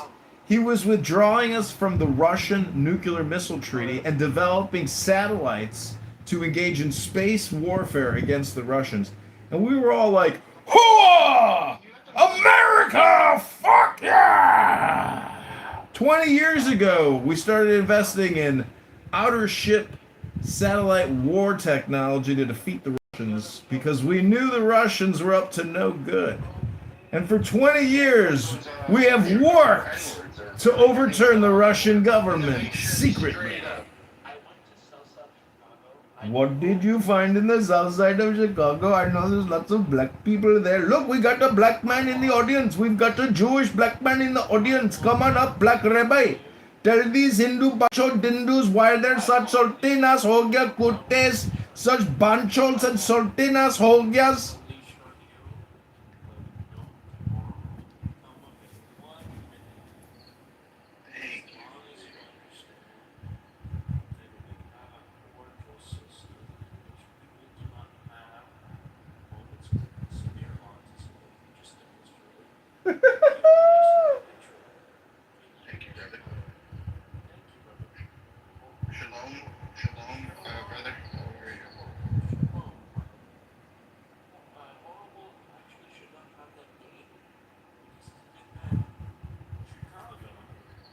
Chicago's a good town. Chicago. No, Rudra. Telling you. Yeah. You gotta stay away from Chicago. They are demons. Yeah. That is a demon city. I'll tell you the demon cities. You have Chicago's a demon city. I was born Muslim. I consider myself. Alone. I'm saying hi to him. Shalom to black, the black rabbi. Yeah. The black Israelite there. Yeah. Sure thing. But you're a reasonable guy, man. The rabbi that don't speak Hebrew. it's like, yeah. No, you're a reasonable guy, bro. I'm like trying to multitask, bro. Anyways, yeah, like, you know this title's like problematic. Like you're gonna get. Bro, that's how we get room. People, like, in this space, right? So like you have like as long as you know. Controversial, but like people come. I bet. Like if you have like a nice title, like everybody's good, nobody's gonna come over here. All right, a little bit of controversy does you some good. Don't worry about it. Let the Hindus do the thing. Oh man, I got into a huge Hindu battle with like these pro Hindu guys. Yeah. Man, that was bad. What happened? We'll have to break out this. That's for sure. My PTR, I broke that out. Be careful. But go ahead. I broke that out, and then they sort of explained to me the lore behind this thing. Yeah. And I was like, okay, cool, whatever. I still don't think they should build. This is apparently a half monkey, half human god, or they call them Devis or something like that. Listen. Okay, calm the fuck down. So in our itihasas, there's something called Hanuman. What is the purpose of Hanuman? Is that God can... Yeah, Hanuman is this guy. Hanuman can go... there's no half human. There's no half human. God can manifest himself in even the most unusual form. So you're a monotheist. You only believe in Brahma, and Brahma is like everything or something. Like I don't get it. Listen, I'm not a monotheist. Brahma's only role was creation. Beyond that, he has no role. as far as his role was creation. 100%. Okay, he birthed what were known as the great rishis, the 7 great rishis, the Sapta rishis. Right? He was born. The 7 rishis who brought the divine knowledge to mankind were birthed from him. Right? Brahma is universal creation, so he's all knowing. He knows everything about the universe. He's knowledge. Brahma is knowledge. Listen, like He's all knowing? Would you say he's all powerful? Listen, Harald, this is why I preach Creation. Vedanta with to these Malaysia, because when they Yeah, what does that mean in your language? Like, have you heard of the something Big Bang? Have you heard of the Big Bang? I'm not gonna say unless I have permission from my brothers. This guy was like, the I don't Hindu want you to version of a talk- kafir? Hey, Rudy, I don't want you to talk too much because this thing is being streamed on YouTube because there's a faggot in the audience.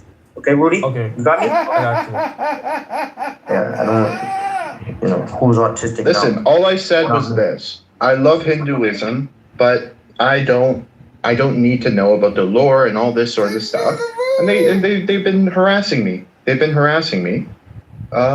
just don't want to be around that sort of environment. I'm in a lot of machine learning Discord rooms with some of the smartest Indians, primarily South Indians, that don't, expel their ideology on me all the One of time. the smartest are Bengali. Bengalis are like one of the smartest people you could ever meet. I am literally about to marry a Bengali, by the way. So Bengalis are like, USB. Is she from Dhaka? Is she from Dhaka? Yeah, she actually was born there 7 years. Hey brother, আপনাদের কি খবর? আপনারা কি বাংলা বলতে পারেন? সবাই বলে বাংলা এখানে। কিন্তু this is an English room. Yeah, English only. No tribal languages here. Hello, बंगला नहीं समझ सकता। तो जिससे हमारे जो मलय के साथ तो हमारी जो भाषा है उस हिसाब से बोलना। तो ये हमारे पास जो है एक भाई है। Oh, hey, HAI? That means what in Hindi? समझे भाई, अमित भाई। एकदम सोच समझ से चलना है अभी। एकदम सोच समझ से इस So Bindi, welcome back. Can you explain what you think George Bush? Who was he? Why was he?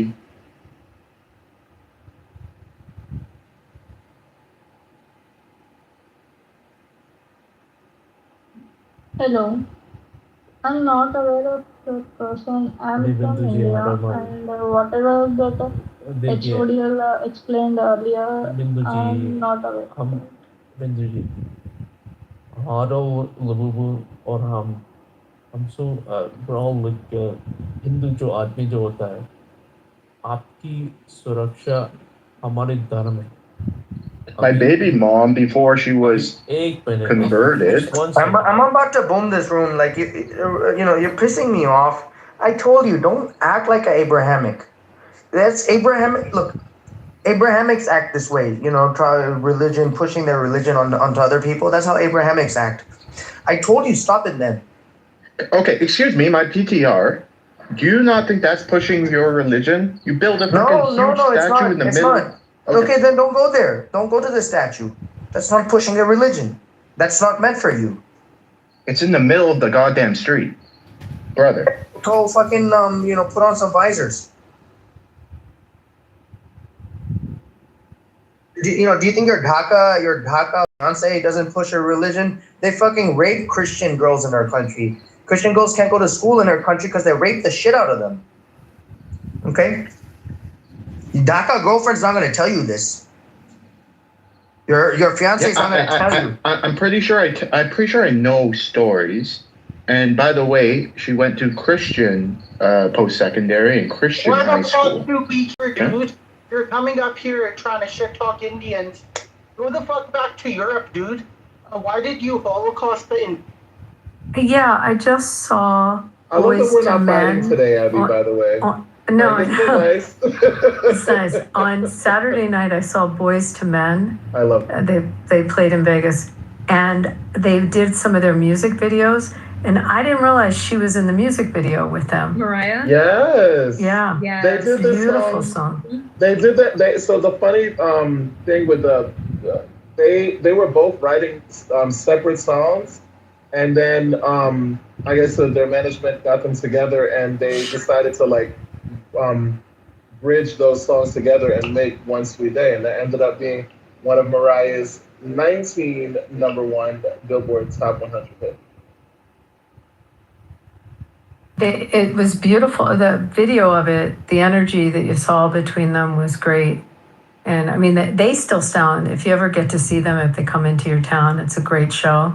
She got robbed at the Grammys that year, though. It's so ridiculous. Did she? But she ultimately won a Grammy, no? Yeah, she won 5 Grammys. Tell me how we live in a world where she's literally the best-selling female artist of all time, and she has 5 Grammys, and Beyonce has like 25 or something, like the most female in history. Like, make that make sense.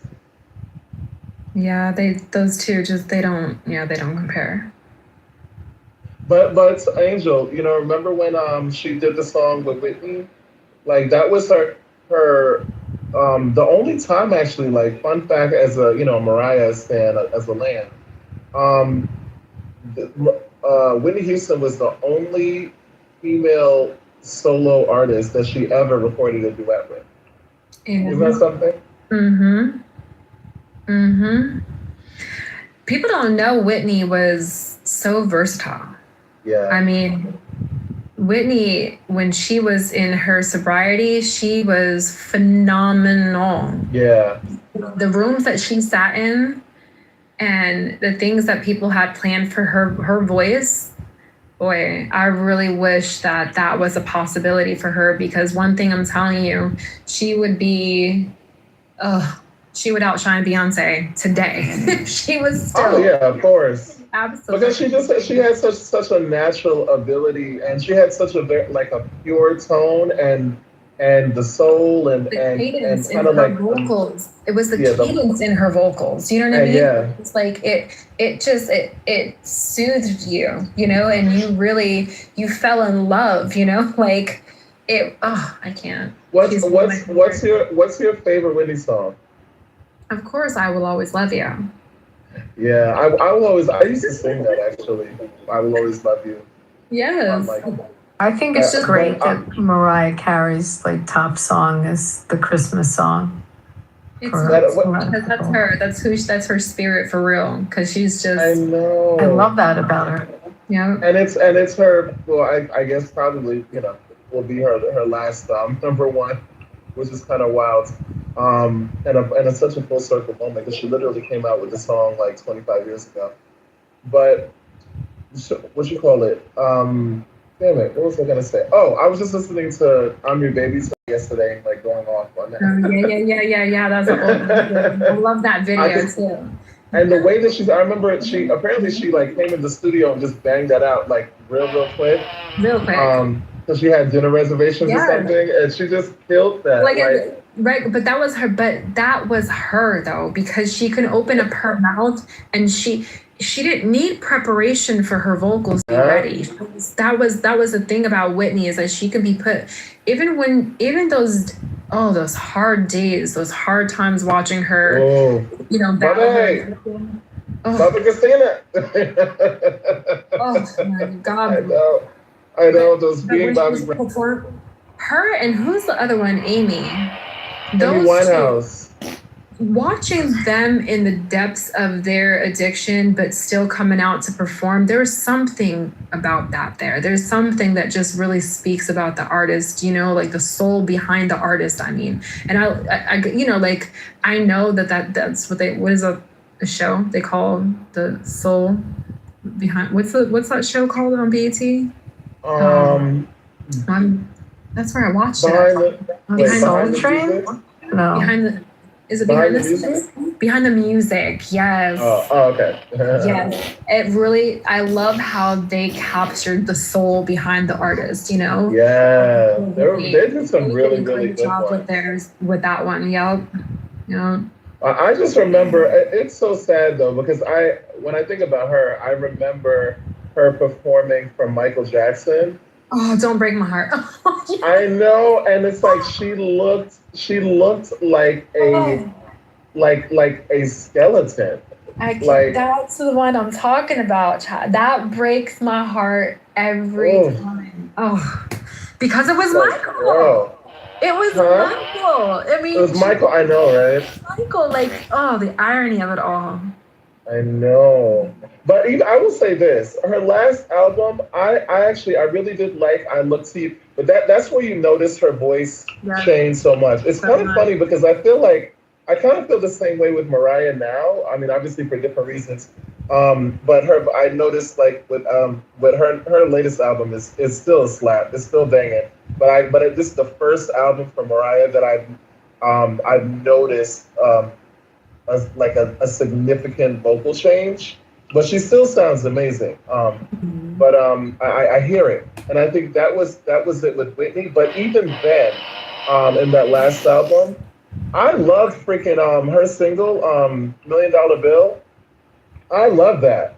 She still killed it. Like, she sounded different. She didn't sound like classic Whitney, but she still killed it. She was still powerful, and she still did her thing. Oh, I think my favorite one though, I mean, besides I Will Always Love You, and I'm Your Baby Tonight, and I also, because I'm Every Woman.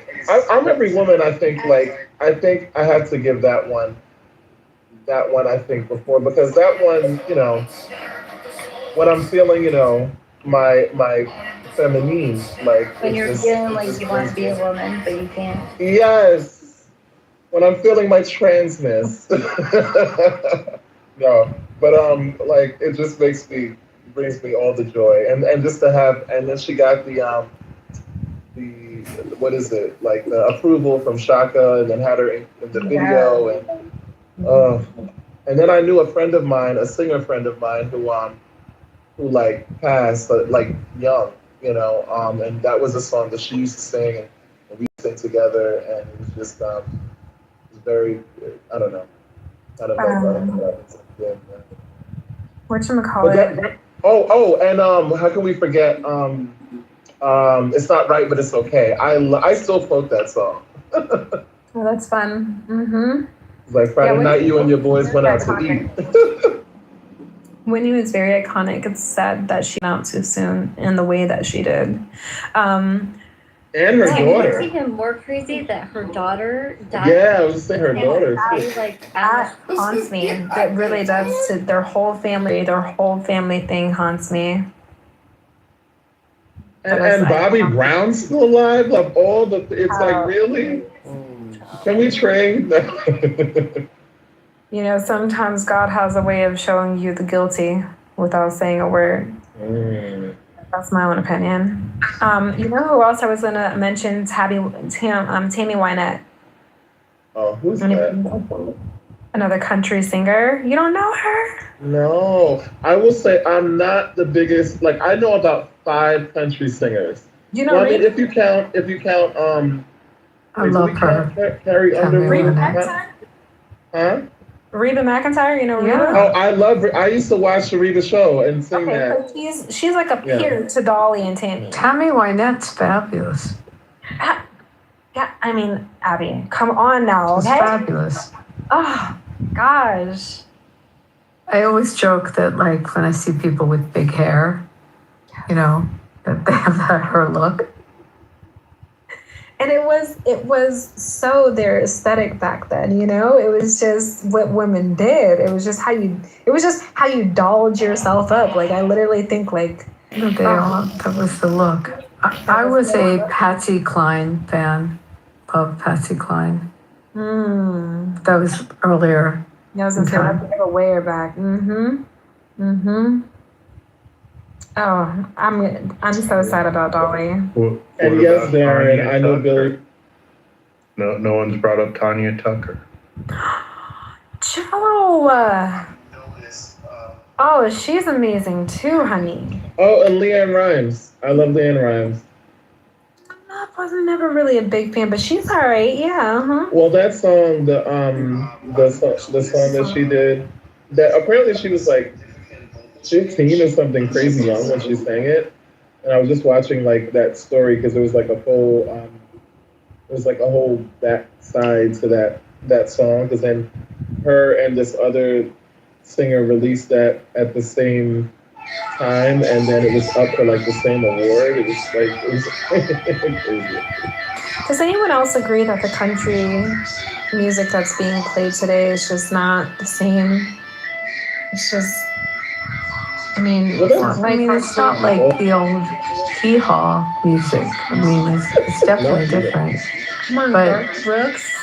yeah, I mean, he plays in Vegas a lot, and he's good. But it's different. It's not. It's more like I don't know. I'm going to see. Who do I have coming up next week? Darius Rucker is going to be in an outdoor concert. I think it's evolved. It's a little less country, a little more pop.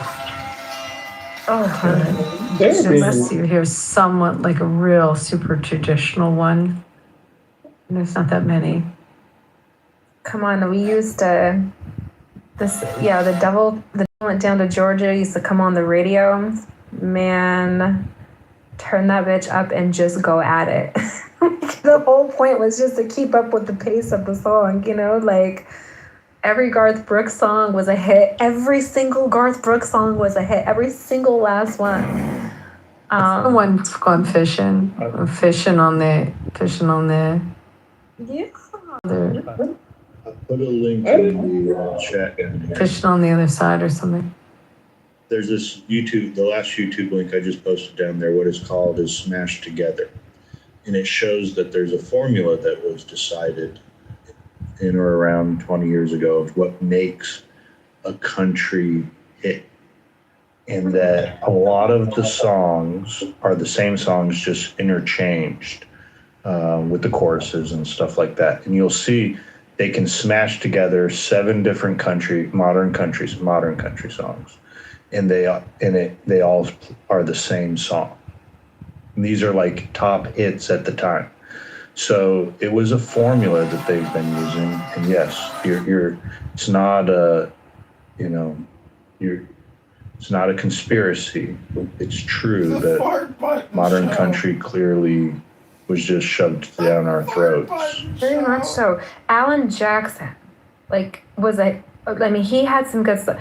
Who's the girl? Shania Twain. Remember how fire she was? I mean, good looking, just bubbly, and just had good spirit. I love Shania, and she's and I love her even more when I saw her on Drag Race. Shania. But she had a beautiful name. Like that name, I feel it kind of reminds me of Mariah. Like Shania, Mariah. Like I love like just sonically pleasing names too. I like Chris Stapleton. Yes. I wish I would have grown up on more like different. Because I grew up. We didn't listen to like country or really anything like besides I think pop kind of but. We were very much, the black music household. Heath was big too. Tim McGraw. Oh my God, Tim McGraw was great. Tim was just so fine. I saw him at the Phillies baseball game. It was the 2008 game.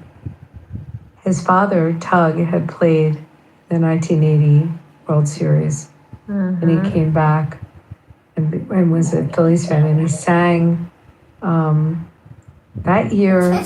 Taylor Swift sang Star Spangled Banner, and he sang America the Beautiful. It was pretty wild. But what about the Chief? Eric, what's his name? Eric. They called him the Chief. Eric Church. Eric Church was good. I didn't hear him. I heard those two. That was just one of the games. His father was just good. Tug McGraw was just like so incredible player. It was cool to see him there. But it's different now. The whole, I mean, I'm not saying I can't get down with it, but it's just too poppy for me. It's almost like it's formatting into like a way so far away from country. What, you know? Starting to come back, but you got to His know. body ain't campaign.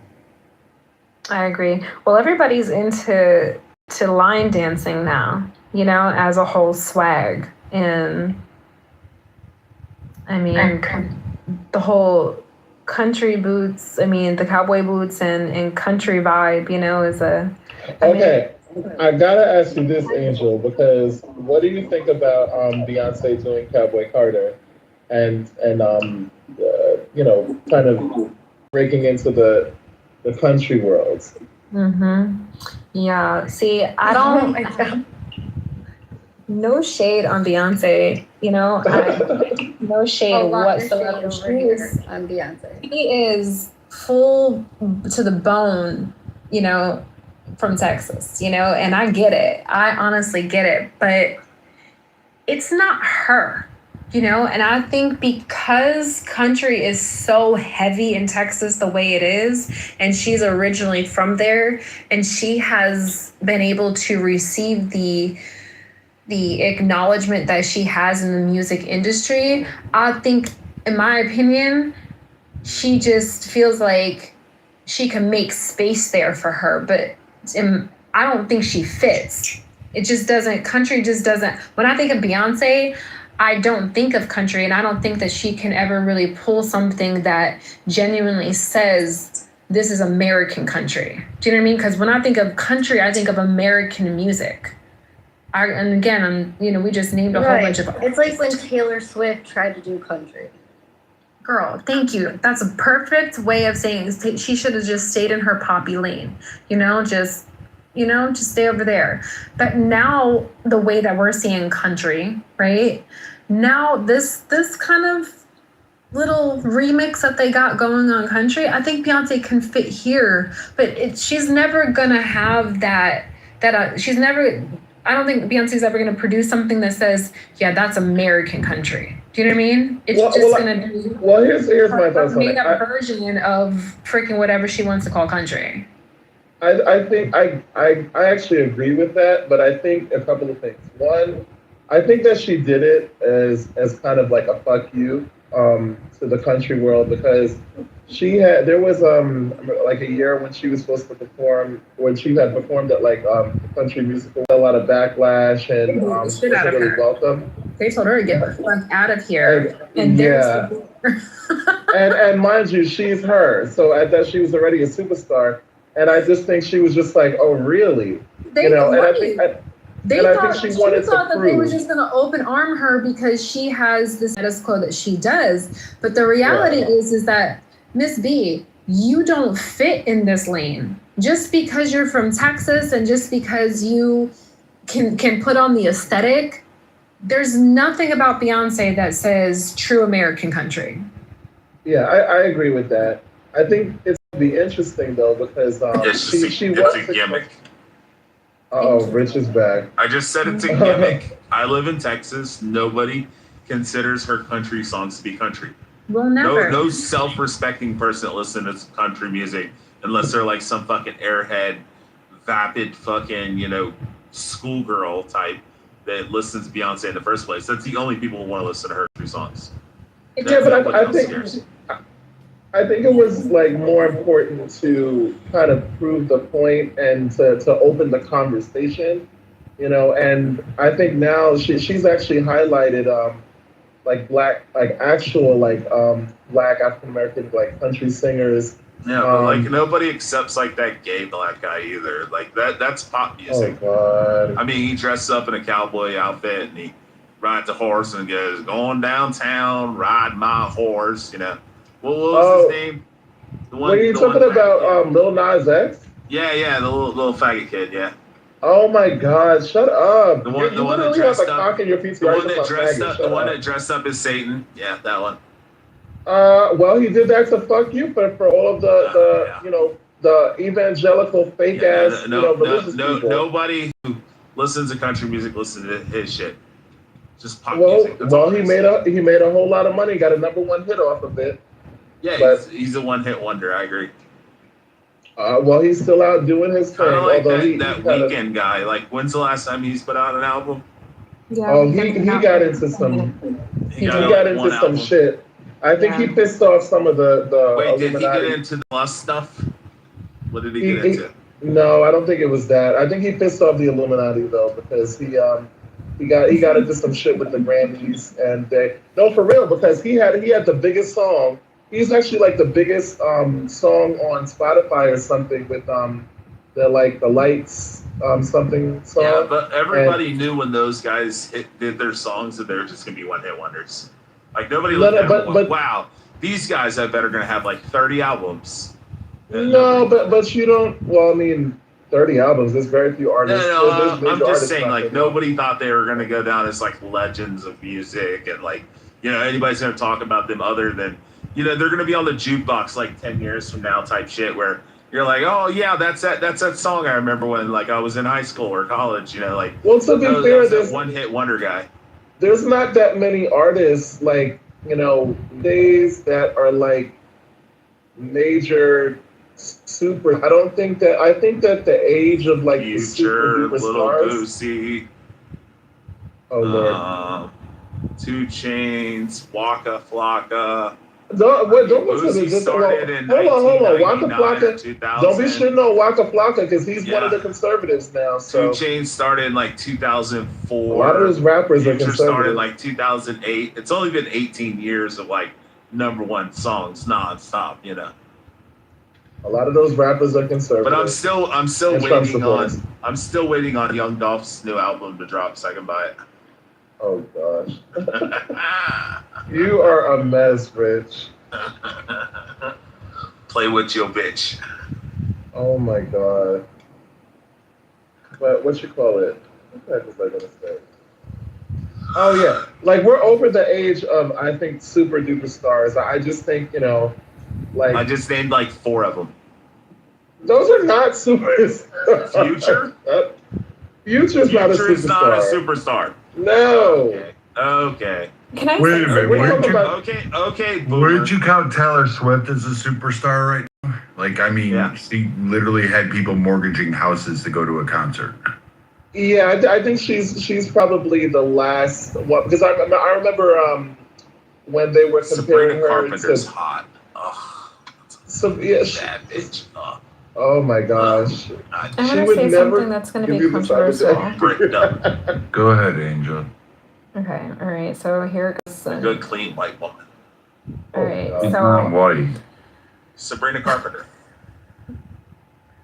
all right. So, Yeah, I as we knew were talking she about wasn't Beyonce, white. She's black. Good. as we were talking about Beyonce, I realized something. Beyonce she has to be heavily jealous of Miki Guyton. She is a black female in country music who's doing country music the way country music is supposed to be done. She is not trying to come in with this whole new, revamping the industry, in and around country music. She's not trying to, bring pop into it. She actually is. You ever see her videos? They're just like, the old school country music songs, like the ones that used to play on CMT. And I'm just like, I love her genuinely. I think she has a country music spirit, and I honestly think that Beyonce she's probably jealous of her and thought that she could just come up into the whole country, and be accepted, country music industry, and be accepted like how Angel, I don't Mickey even is. think it was that. I think it was more of the fact that Beyonce is a petty bitch. And listen, I have a lot of qualms with Beyonce, but I actually kind of like that when it benefits, other people, because she was just basically like, y'all gave me the middle finger, at the CMT Awards. Y'all haven't welcomed me here. I'm a fucking superstar, and regardless of what you think about her, she just is. She's incredibly But they're talented. not doing this. And- But they're not doing this to Miki.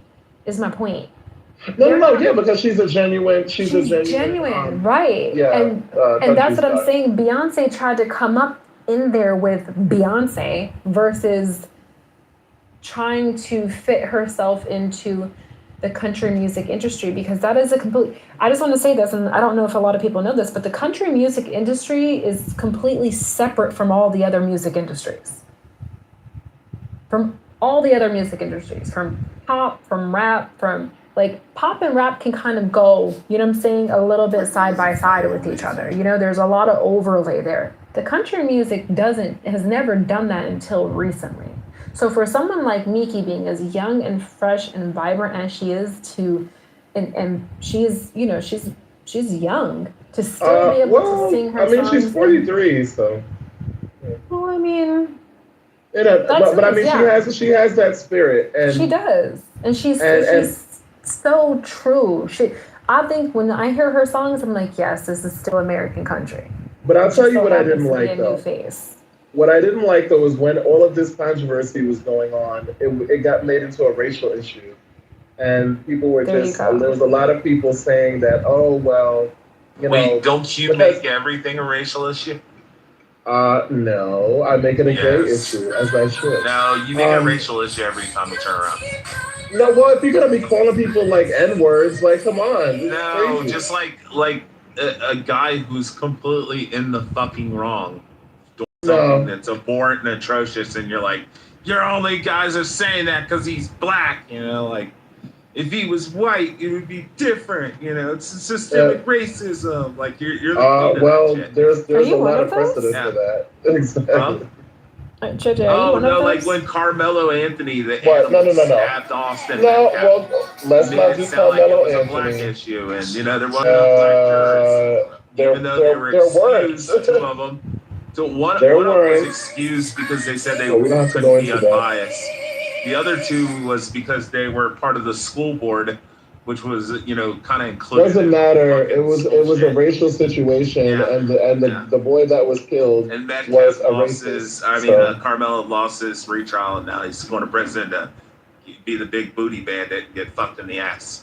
Oh my God! So now we're advocating for rape. This is so. No, he deserves it. So he deserves it. No, yes, the guy deserved to be killed. I mean, he's an animal. He stabbed somebody in the fucking heart for. And he deserved to be stabbed. So how about that? He deserves to be anally raped and penetrated and sodomized. God have mercy. Yeah, JJ, let me ask you a question. If somebody raped a kid, should they get anally penetrated in prison? Oh my God, nobody should get anally penetrated without consent. Like, what are we talking about? I just can't. As he's saying this, and then I'm looking at his PTR, it's giving, it's cringe, right? It's a snake. I fucking can't. No. And it's giving that this is what's on your mind. Should chomos be raped in prison? Nobody should be raped in prison. Like, what are we talking about? Men who molest children, you're saying shouldn't be raped. Why? They should be executed. It just should be. Yeah, I mean, I agree with the execution. Right? Why would we? But if they're not going to be executed, they should be fucking raped in prison. I just don't know why we're hyper fixated on this. Let me ask you a question, JJ. Were you raped as a child? Hold on, no, I wasn't raped. No, I wasn't molested. Okay. Perfectly normal childhood. So, but I find it egregious and fucking disgusting. And I think we should tie a millstone around their neck and throw them in the sea. But I mean, I'm just saying what Jesus said. But I agree with Jesus. I agree with Jesus. Jesus never said that. Let me ask you a question, JJ. This is a genuine question. Yes, he did. He never said that pedophiles should be thrown in the sea. If you had a son or a daughter, and your son or daughter was brutally raped, and that person went to prison, would you not fucking figure out a way to pay somebody in prison to fucking murder them or rape them? I don't. 100%. I would figure out who's in prison there and who's the biggest booty bandit, and I would pay that motherfucker to break into his fucking cell and just rape the fucking shit out of him every night. First and foremost, if I was I'd a say parent, who's got the biggest dick booty bandit in there, and just go in there and just rape everybody. Hello.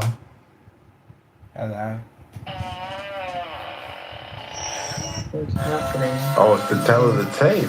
You got something to say to Bunny?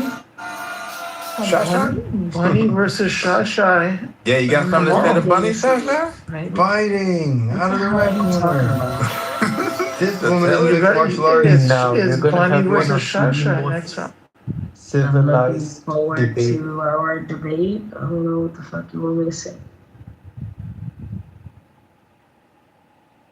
I'll see when Nate comes. Hey, did you guys see Nate's getting PTRs of the debates? I you one. I saw the dawn one. Yeah, She was very the displeased dawn with one was bad. how she was depicted. She's like, I don't know who that lady is, but that ain't me.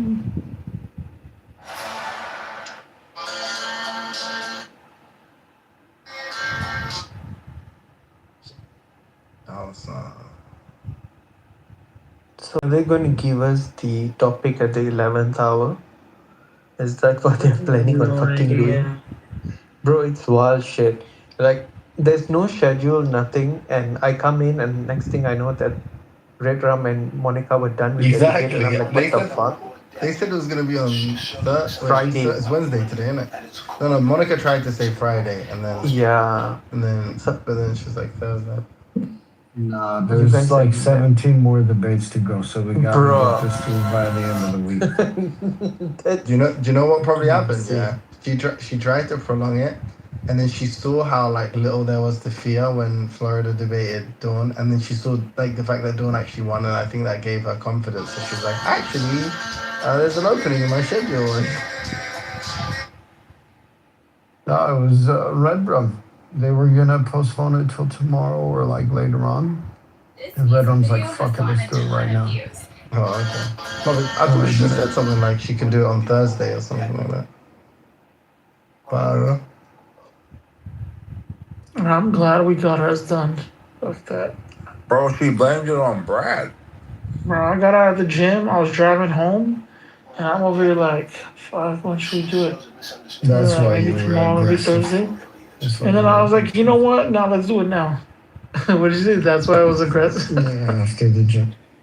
But what is it about that? Like, I remember, like, less so now, but, I remember, especially when I'm driving back from the gym, I'm hyped for some reason. It's your T levels. Everything's just fucking through the roof, bro. All the good hormones. They say it's the endorphins, bro. Yeah, all the good hormones. Everything's just fucking on a high level. Your body's like, fuck, you feel so much. You feel taller. The blood flows better. You know what I mean? Hey, sometimes, man, like moving from a lot of weightlifting to like taking a week off and just doing like 3 days of some like calisthenics or some shit like that, you come back hella stronger. Give your body enough time to rest. To relax and recover. Yeah.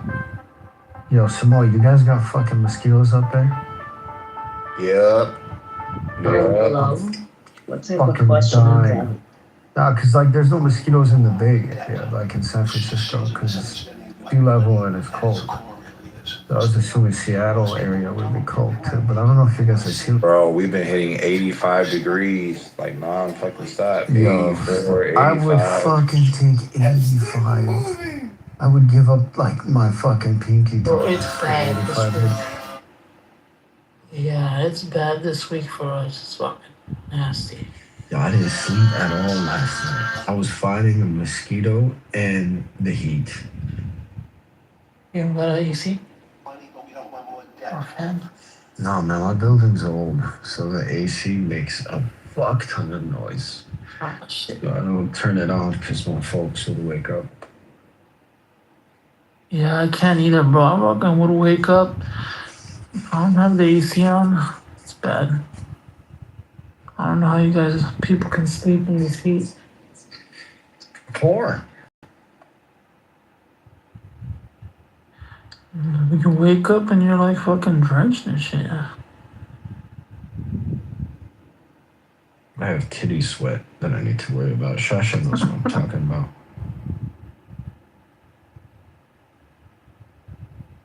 The fucking worst.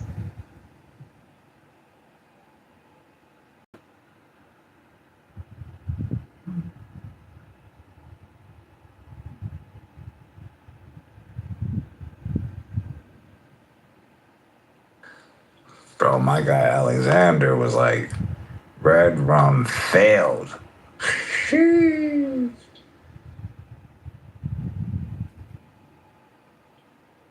Did you see my gift? I'm like, you don't even go here.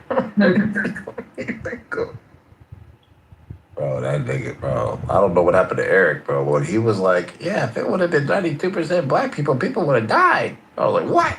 Like, what? What's that? Like, what? That shit was funny. Eric was like, oh, let me fact check you. My nigga never came back. What the fuck? I'm sorry.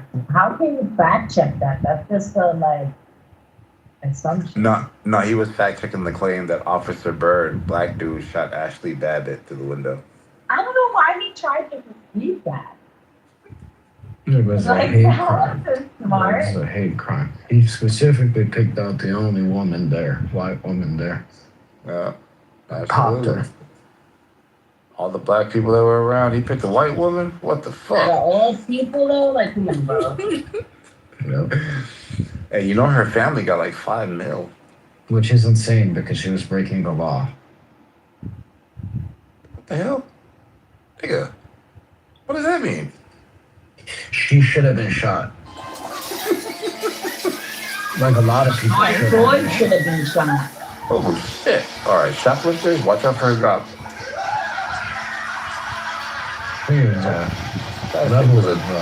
It was a trespass. That's what it was. There's levels to trespassing. Yeah, there's permitted areas and non-permitted areas. She was in a permitted area. It's where's Nancy Pelosi's office so we can cut out her hand level of trespassing. She was great. That's the problem with being a public servant, bro. You're in the public. That's insane. That's some insane. That's some. Y'all are crazy. Bro. Same way, like, you know, police dying, it comes with the territory, you know? You sign up for the job. Absolutely, but if you're looking at all of the cases of sedition that has been, like, by the federal judges, have been basically dismissed, even the Oath Keepers dismissed, all these cases have been dismissed because the Department of Justice overcharged. They had like 1,500 charges of obstruction that was like an overreach where the Supreme Court slapped them in the hand. I think it was called white privilege. No, it was called Joe Biden's justice, right? Yeah. Like you shouldn't be rewarded for like abusing it, and like if Trump got some, some soldiers out there like violating people's rights, then he should be held accountable as well. Oh, yeah. Donald Trump should be in jail for inciting a riot. It's not right. Well, he did if you take the perfectly edited statement of his speech where he says, fight like hell. And then that's all they want you to read. He said the same thing after he got shot.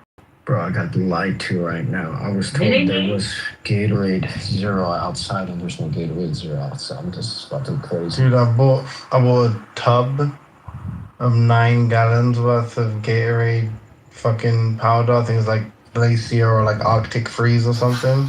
That's just one of the best investments I ever made. Why do you guys like Gatorade? Because it hydrates you. It's not just that. Yeah, It's like water? Yeah, but it tastes good. It's like having fucking like soda on tap. Yep. Yeah, with the powder. I don't understand. Like, you guys have very low standards. Especially when you have like a really cold bottle of water or something. You guys drink Mountain Dew? I'm assuming. Oh, hell no. Gatorade's my threshold right there. That's the worst thing I'll ever drink. Right. Well, Anybody that says they drink Mountain Dew, like, I don't even want to be their friend. Wait, you're saying good or bad? I was confused. No, like that's the closest that I would ever get to like a flavored drink. I use. Oh yeah. You have the powdered shit. It's like mad cost effective. No, I'm sponsored by this company called Noon tablets. So. So you do the tablets in the wall. Is it like fizzy? Like, is it carbonated? Slightly, yeah. I feel like the tablets are like more. I feel like they taste like salty for some reason. That's why I'm always hesitant. Like There is a sachets chalkiness to.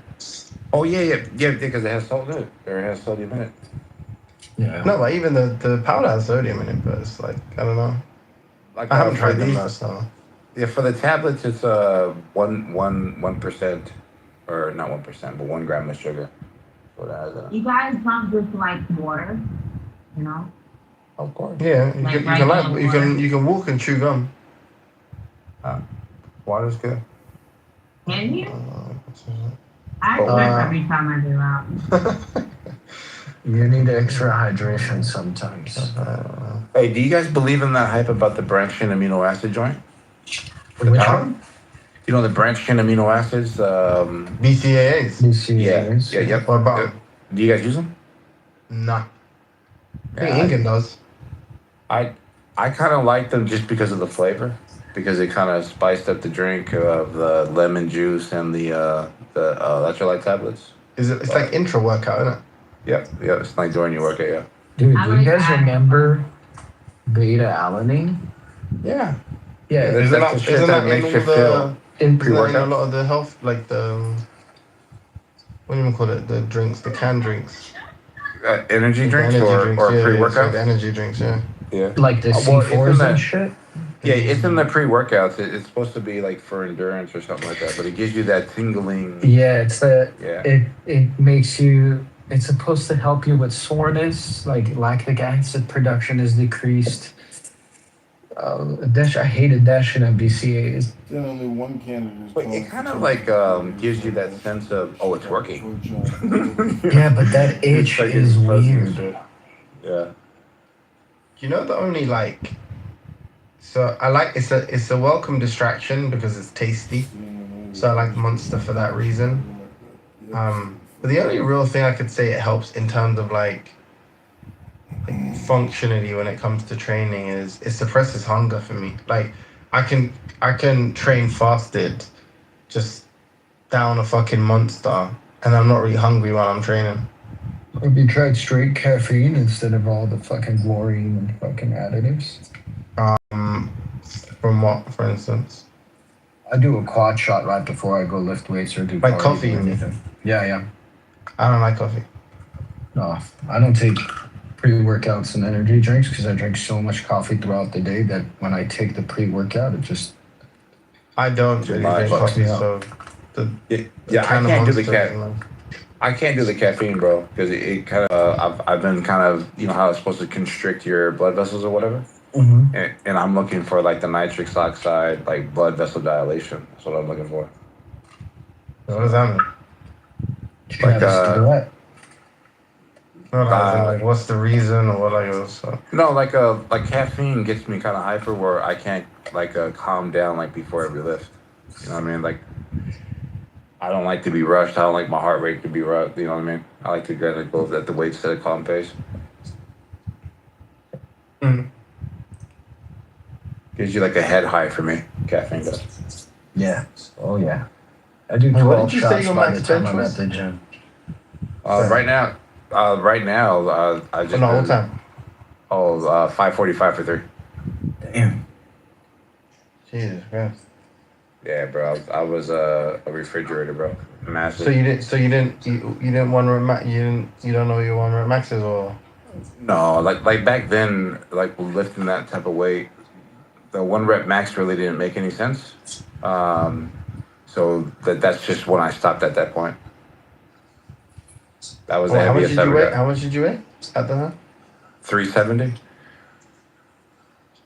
Oh, damn. At that, kind of worked out. That's my heaviest I was at 150 kilos or something, 160 kilos. Yeah, at my heaviest I was almost 450. Wait, what? Yeah, that's how much I was. I was almost 450 at my heaviest. How much do you bench in a 450? No, that was before I started like powerlifting and everything. Oh, okay. Oh, as in so you were big and then you started training. Yeah, we got down to 3. And then you started. Yeah. Okay. Got down to like 3. It's crazy how like if you put on weight sometimes it's like okay, sorry. What I'm trying to say is I think about how like right now I'm probably close to I'm at like the heaviest I've ever been, but just like I've been here before, yeah. But it wasn't like I didn't intentionally put on weight to get stronger. So I think technically I was as strong as I am now at like almost 17 kilos lighter than I am now, which is like, I don't know, like 30, like 40 pounds, something. Yeah. It's like imagine if imagine at the point where I was as strong as I am now, if I just intentionally put on 40 pounds of like, you know, like a significant portion of it being muscle kind of thing. Yeah. You know what I'm saying? Fucking, I mean, you probably wouldn't have even been able to do that because the fucking would have been fucking hard as shit, but to put on that much muscle, but it's fucking annoying. Like I could have cheated on my diet just with the intent of being a fucking powerlifter and got to the same weight anyway.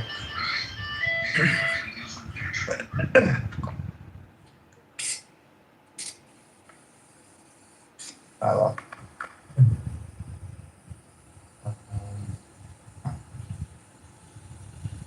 Yeah, like barbell stuff. Like the only time I ever mess with barbells now is like just doing RDLs. But my major like compounds are I only rock with the trap bar. I do front squats. I'm with the barbell. I don't do back squats too often. Yeah, front squats are annoying though. A little bit. You can balance. I mean, balancing. the heavier it goes, I balance it on my shoulders without. Easier. You know what I mean? Yeah. Without your fingertips. The fingertips one, it's a lot on your wrists. Oh, bro, like I don't have the shoulder mobility for that, so the bar just gets on the shelf. Why? What's wrong with your shoulder? Oh, you don't do it the one where, you know, you could like It's wrap too your big. arms and hold it No. on your shoulder. No. So like you know, like when you bring your arms up, you see the shelf there that you have right by your collarbone. That's where the bar sits. Yeah, that's what I'm saying. So it Like sits there, Frankenstein's. Yeah. and then you just like cross your arms, right? Yep. Yeah. Yeah, when it gets heavier, that's what I do too. You can do the other one, like where you like bend your fingers back, kind of thing. I don't know. Sorry. Yeah, I do that when the weight's not. It's not that heavy, but once I add more weight, You fold your arms. yeah, because it's annoying and it hurts on your wrists. Yeah, I can't front squat to save my life. To be honest, Yeah, you know, I like back squat better. I don't enjoy it. So like, I couldn't even bother to try and develop, like, learn technique or get better. It's like I don't like doing that shit. Yeah, I like the catch, especially like doing snatches and hang cleans. Oh, the CrossFit stuff, yeah, I do that shit. Even though I don't like it as much, to be honest. The CrossFit stuff scares the fuck out of me, bro. Those movements are, if it, like, even the slightest change in grip, a slip here, a slip there goes a fucking disc, there goes a joint. There's too much jerking, bro. All the fucking muscle up and shit. That's why I don't do it anymore. I don't do it a Too lot. much. Sometimes they do like cleans, and I'm like, nah, I'm not down. In a class setting, I think it's different because you got instruction, but when people do it on their own, it freaks me out. I see people doing it at 24, and it looks wrong. Like he looks like he doesn't know what he's doing, and he's making all of this fucking noise. He's either gonna break his wrist, or he's gonna swing back so much he's gonna hit him in the face and he's gonna break his neck. And it's kind of weird that they do it at a regular gym like that. The CrossFit set, like, that's kind of weird. We have a lot of like green space, and then there's like a complete like side room that you pay extra to get into, and there's a lot of like bars and stuff, and we have a lot of space for it, so people take advantage of it. Yeah. Plus, it's cheaper than going to a CrossFit gym. Like if you know your workouts, it's $60 a month, and that's with the wellness, which is like the leg pumping machine and the massage and all that stuff, plus the separated private gym area. Man, $60 a month is that's cheap, bro. Yeah, that recovery stuff's good, bro. Like, dude, it is, man. Yeah, it's a company called what do I got? It is the hyper ice. So I have the gun, the foam roller, the ball, and then the leg restraints that wrap around your legs, and then it pumps the blood in and pumps the blood out. Yeah, we have that at the gym.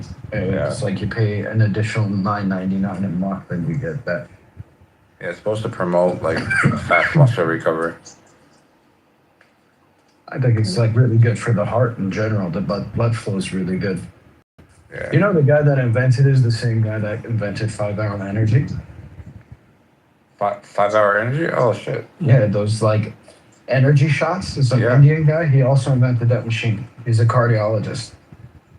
Oh, that's dope. He gave people heart attacks with his 5-hour energy, and then he's like, "Let me solve your heart attack problem." And ever since I started consistently going, I've been sewn into it's a lot of money I spend, but I look for wellness, like recovery and wellness after. It's crazy. Yeah, but your But I enjoy it. physiology has like your body form and like structure has like greatly changed and improved. Like from when you started going to that gym to like the stuff you post now, like from your recent trip, you look very different in a good way. Like you look wider, your back looks straighter, your shoulders are like, you look good. It shows. Yeah. Pause. The CrossFit, not the CrossFit, but the weightlifting shows. Thank you, yeah. Yeah. I just need to be better at my diet. That's the only thing. Yeah, I think that's the thing that I always have to go back on. Like West Side barbell, powerlifting, chalk at the gym. Every single time you get a new plate, you're not really realizing like how many calories you're taking in. It's not like 24 eggs a day, bro. Stupid. Shit, stupid, bro. That's how I started working out. So I started working out with powerlifters. I was like 17, 18, and I was going to a world's gym, and everybody was on gear, and everybody was a fucking insane powerlifter that worked at a T-Mobile. So I was like lifting weights with these guys, and they were teaching me like these insane fucking, you gotta take this stack, and then you gotta post cycle, and then this is how you do a shoulder press. Hold it. And then they would do like weird shit. There goes the Arnold lifts. Yeah. Yeah. Bro, like my diet wasn't like, I don't even know if you can call it a fucking diet, bro. But a 12-egg omelet, then Jesus Christ. in the morning with like Brussels sprouts and bacon and fucking sausage and Were you sweet keto? potatoes. No, No, you ate sweet potato. No way. Yeah, the sweet potato. Then at night before I went to sleep, bro, here goes another dozen egg omelet. Oh yeah, that's wild. Bro, you were eating for a family of 4. What they eat in 2 weeks, you ate in a day, dude. 24 eggs is insane. And that's only 2 meals. Like the other 3-4 meals in the middle. It's fucking stupid, bro. 24 bomba clad rasta car pussy clad eggs. I was just thinking that. Yeah, shit's crazy. Did you have a plug at least, like access to somebody that had their own chickens? Yeah. Oh, okay. Yeah, I got a plug right now for cows. Right now. Because that shit's not financially feasible. Like 24 eggs a day from the supermarket, you're spending like. It's like eating a whole carton a day is crazy. On eggs a month. That's insane. No, a week. 20, yeah, a week. Because 24 packs what? Wait, 545 is 240. Say that again, bro. Oh, you're talking about kilos? 240 kilos. 250. You're gonna turn into an egg at that rate. And you fucking, for a triple is insanity. Yeah.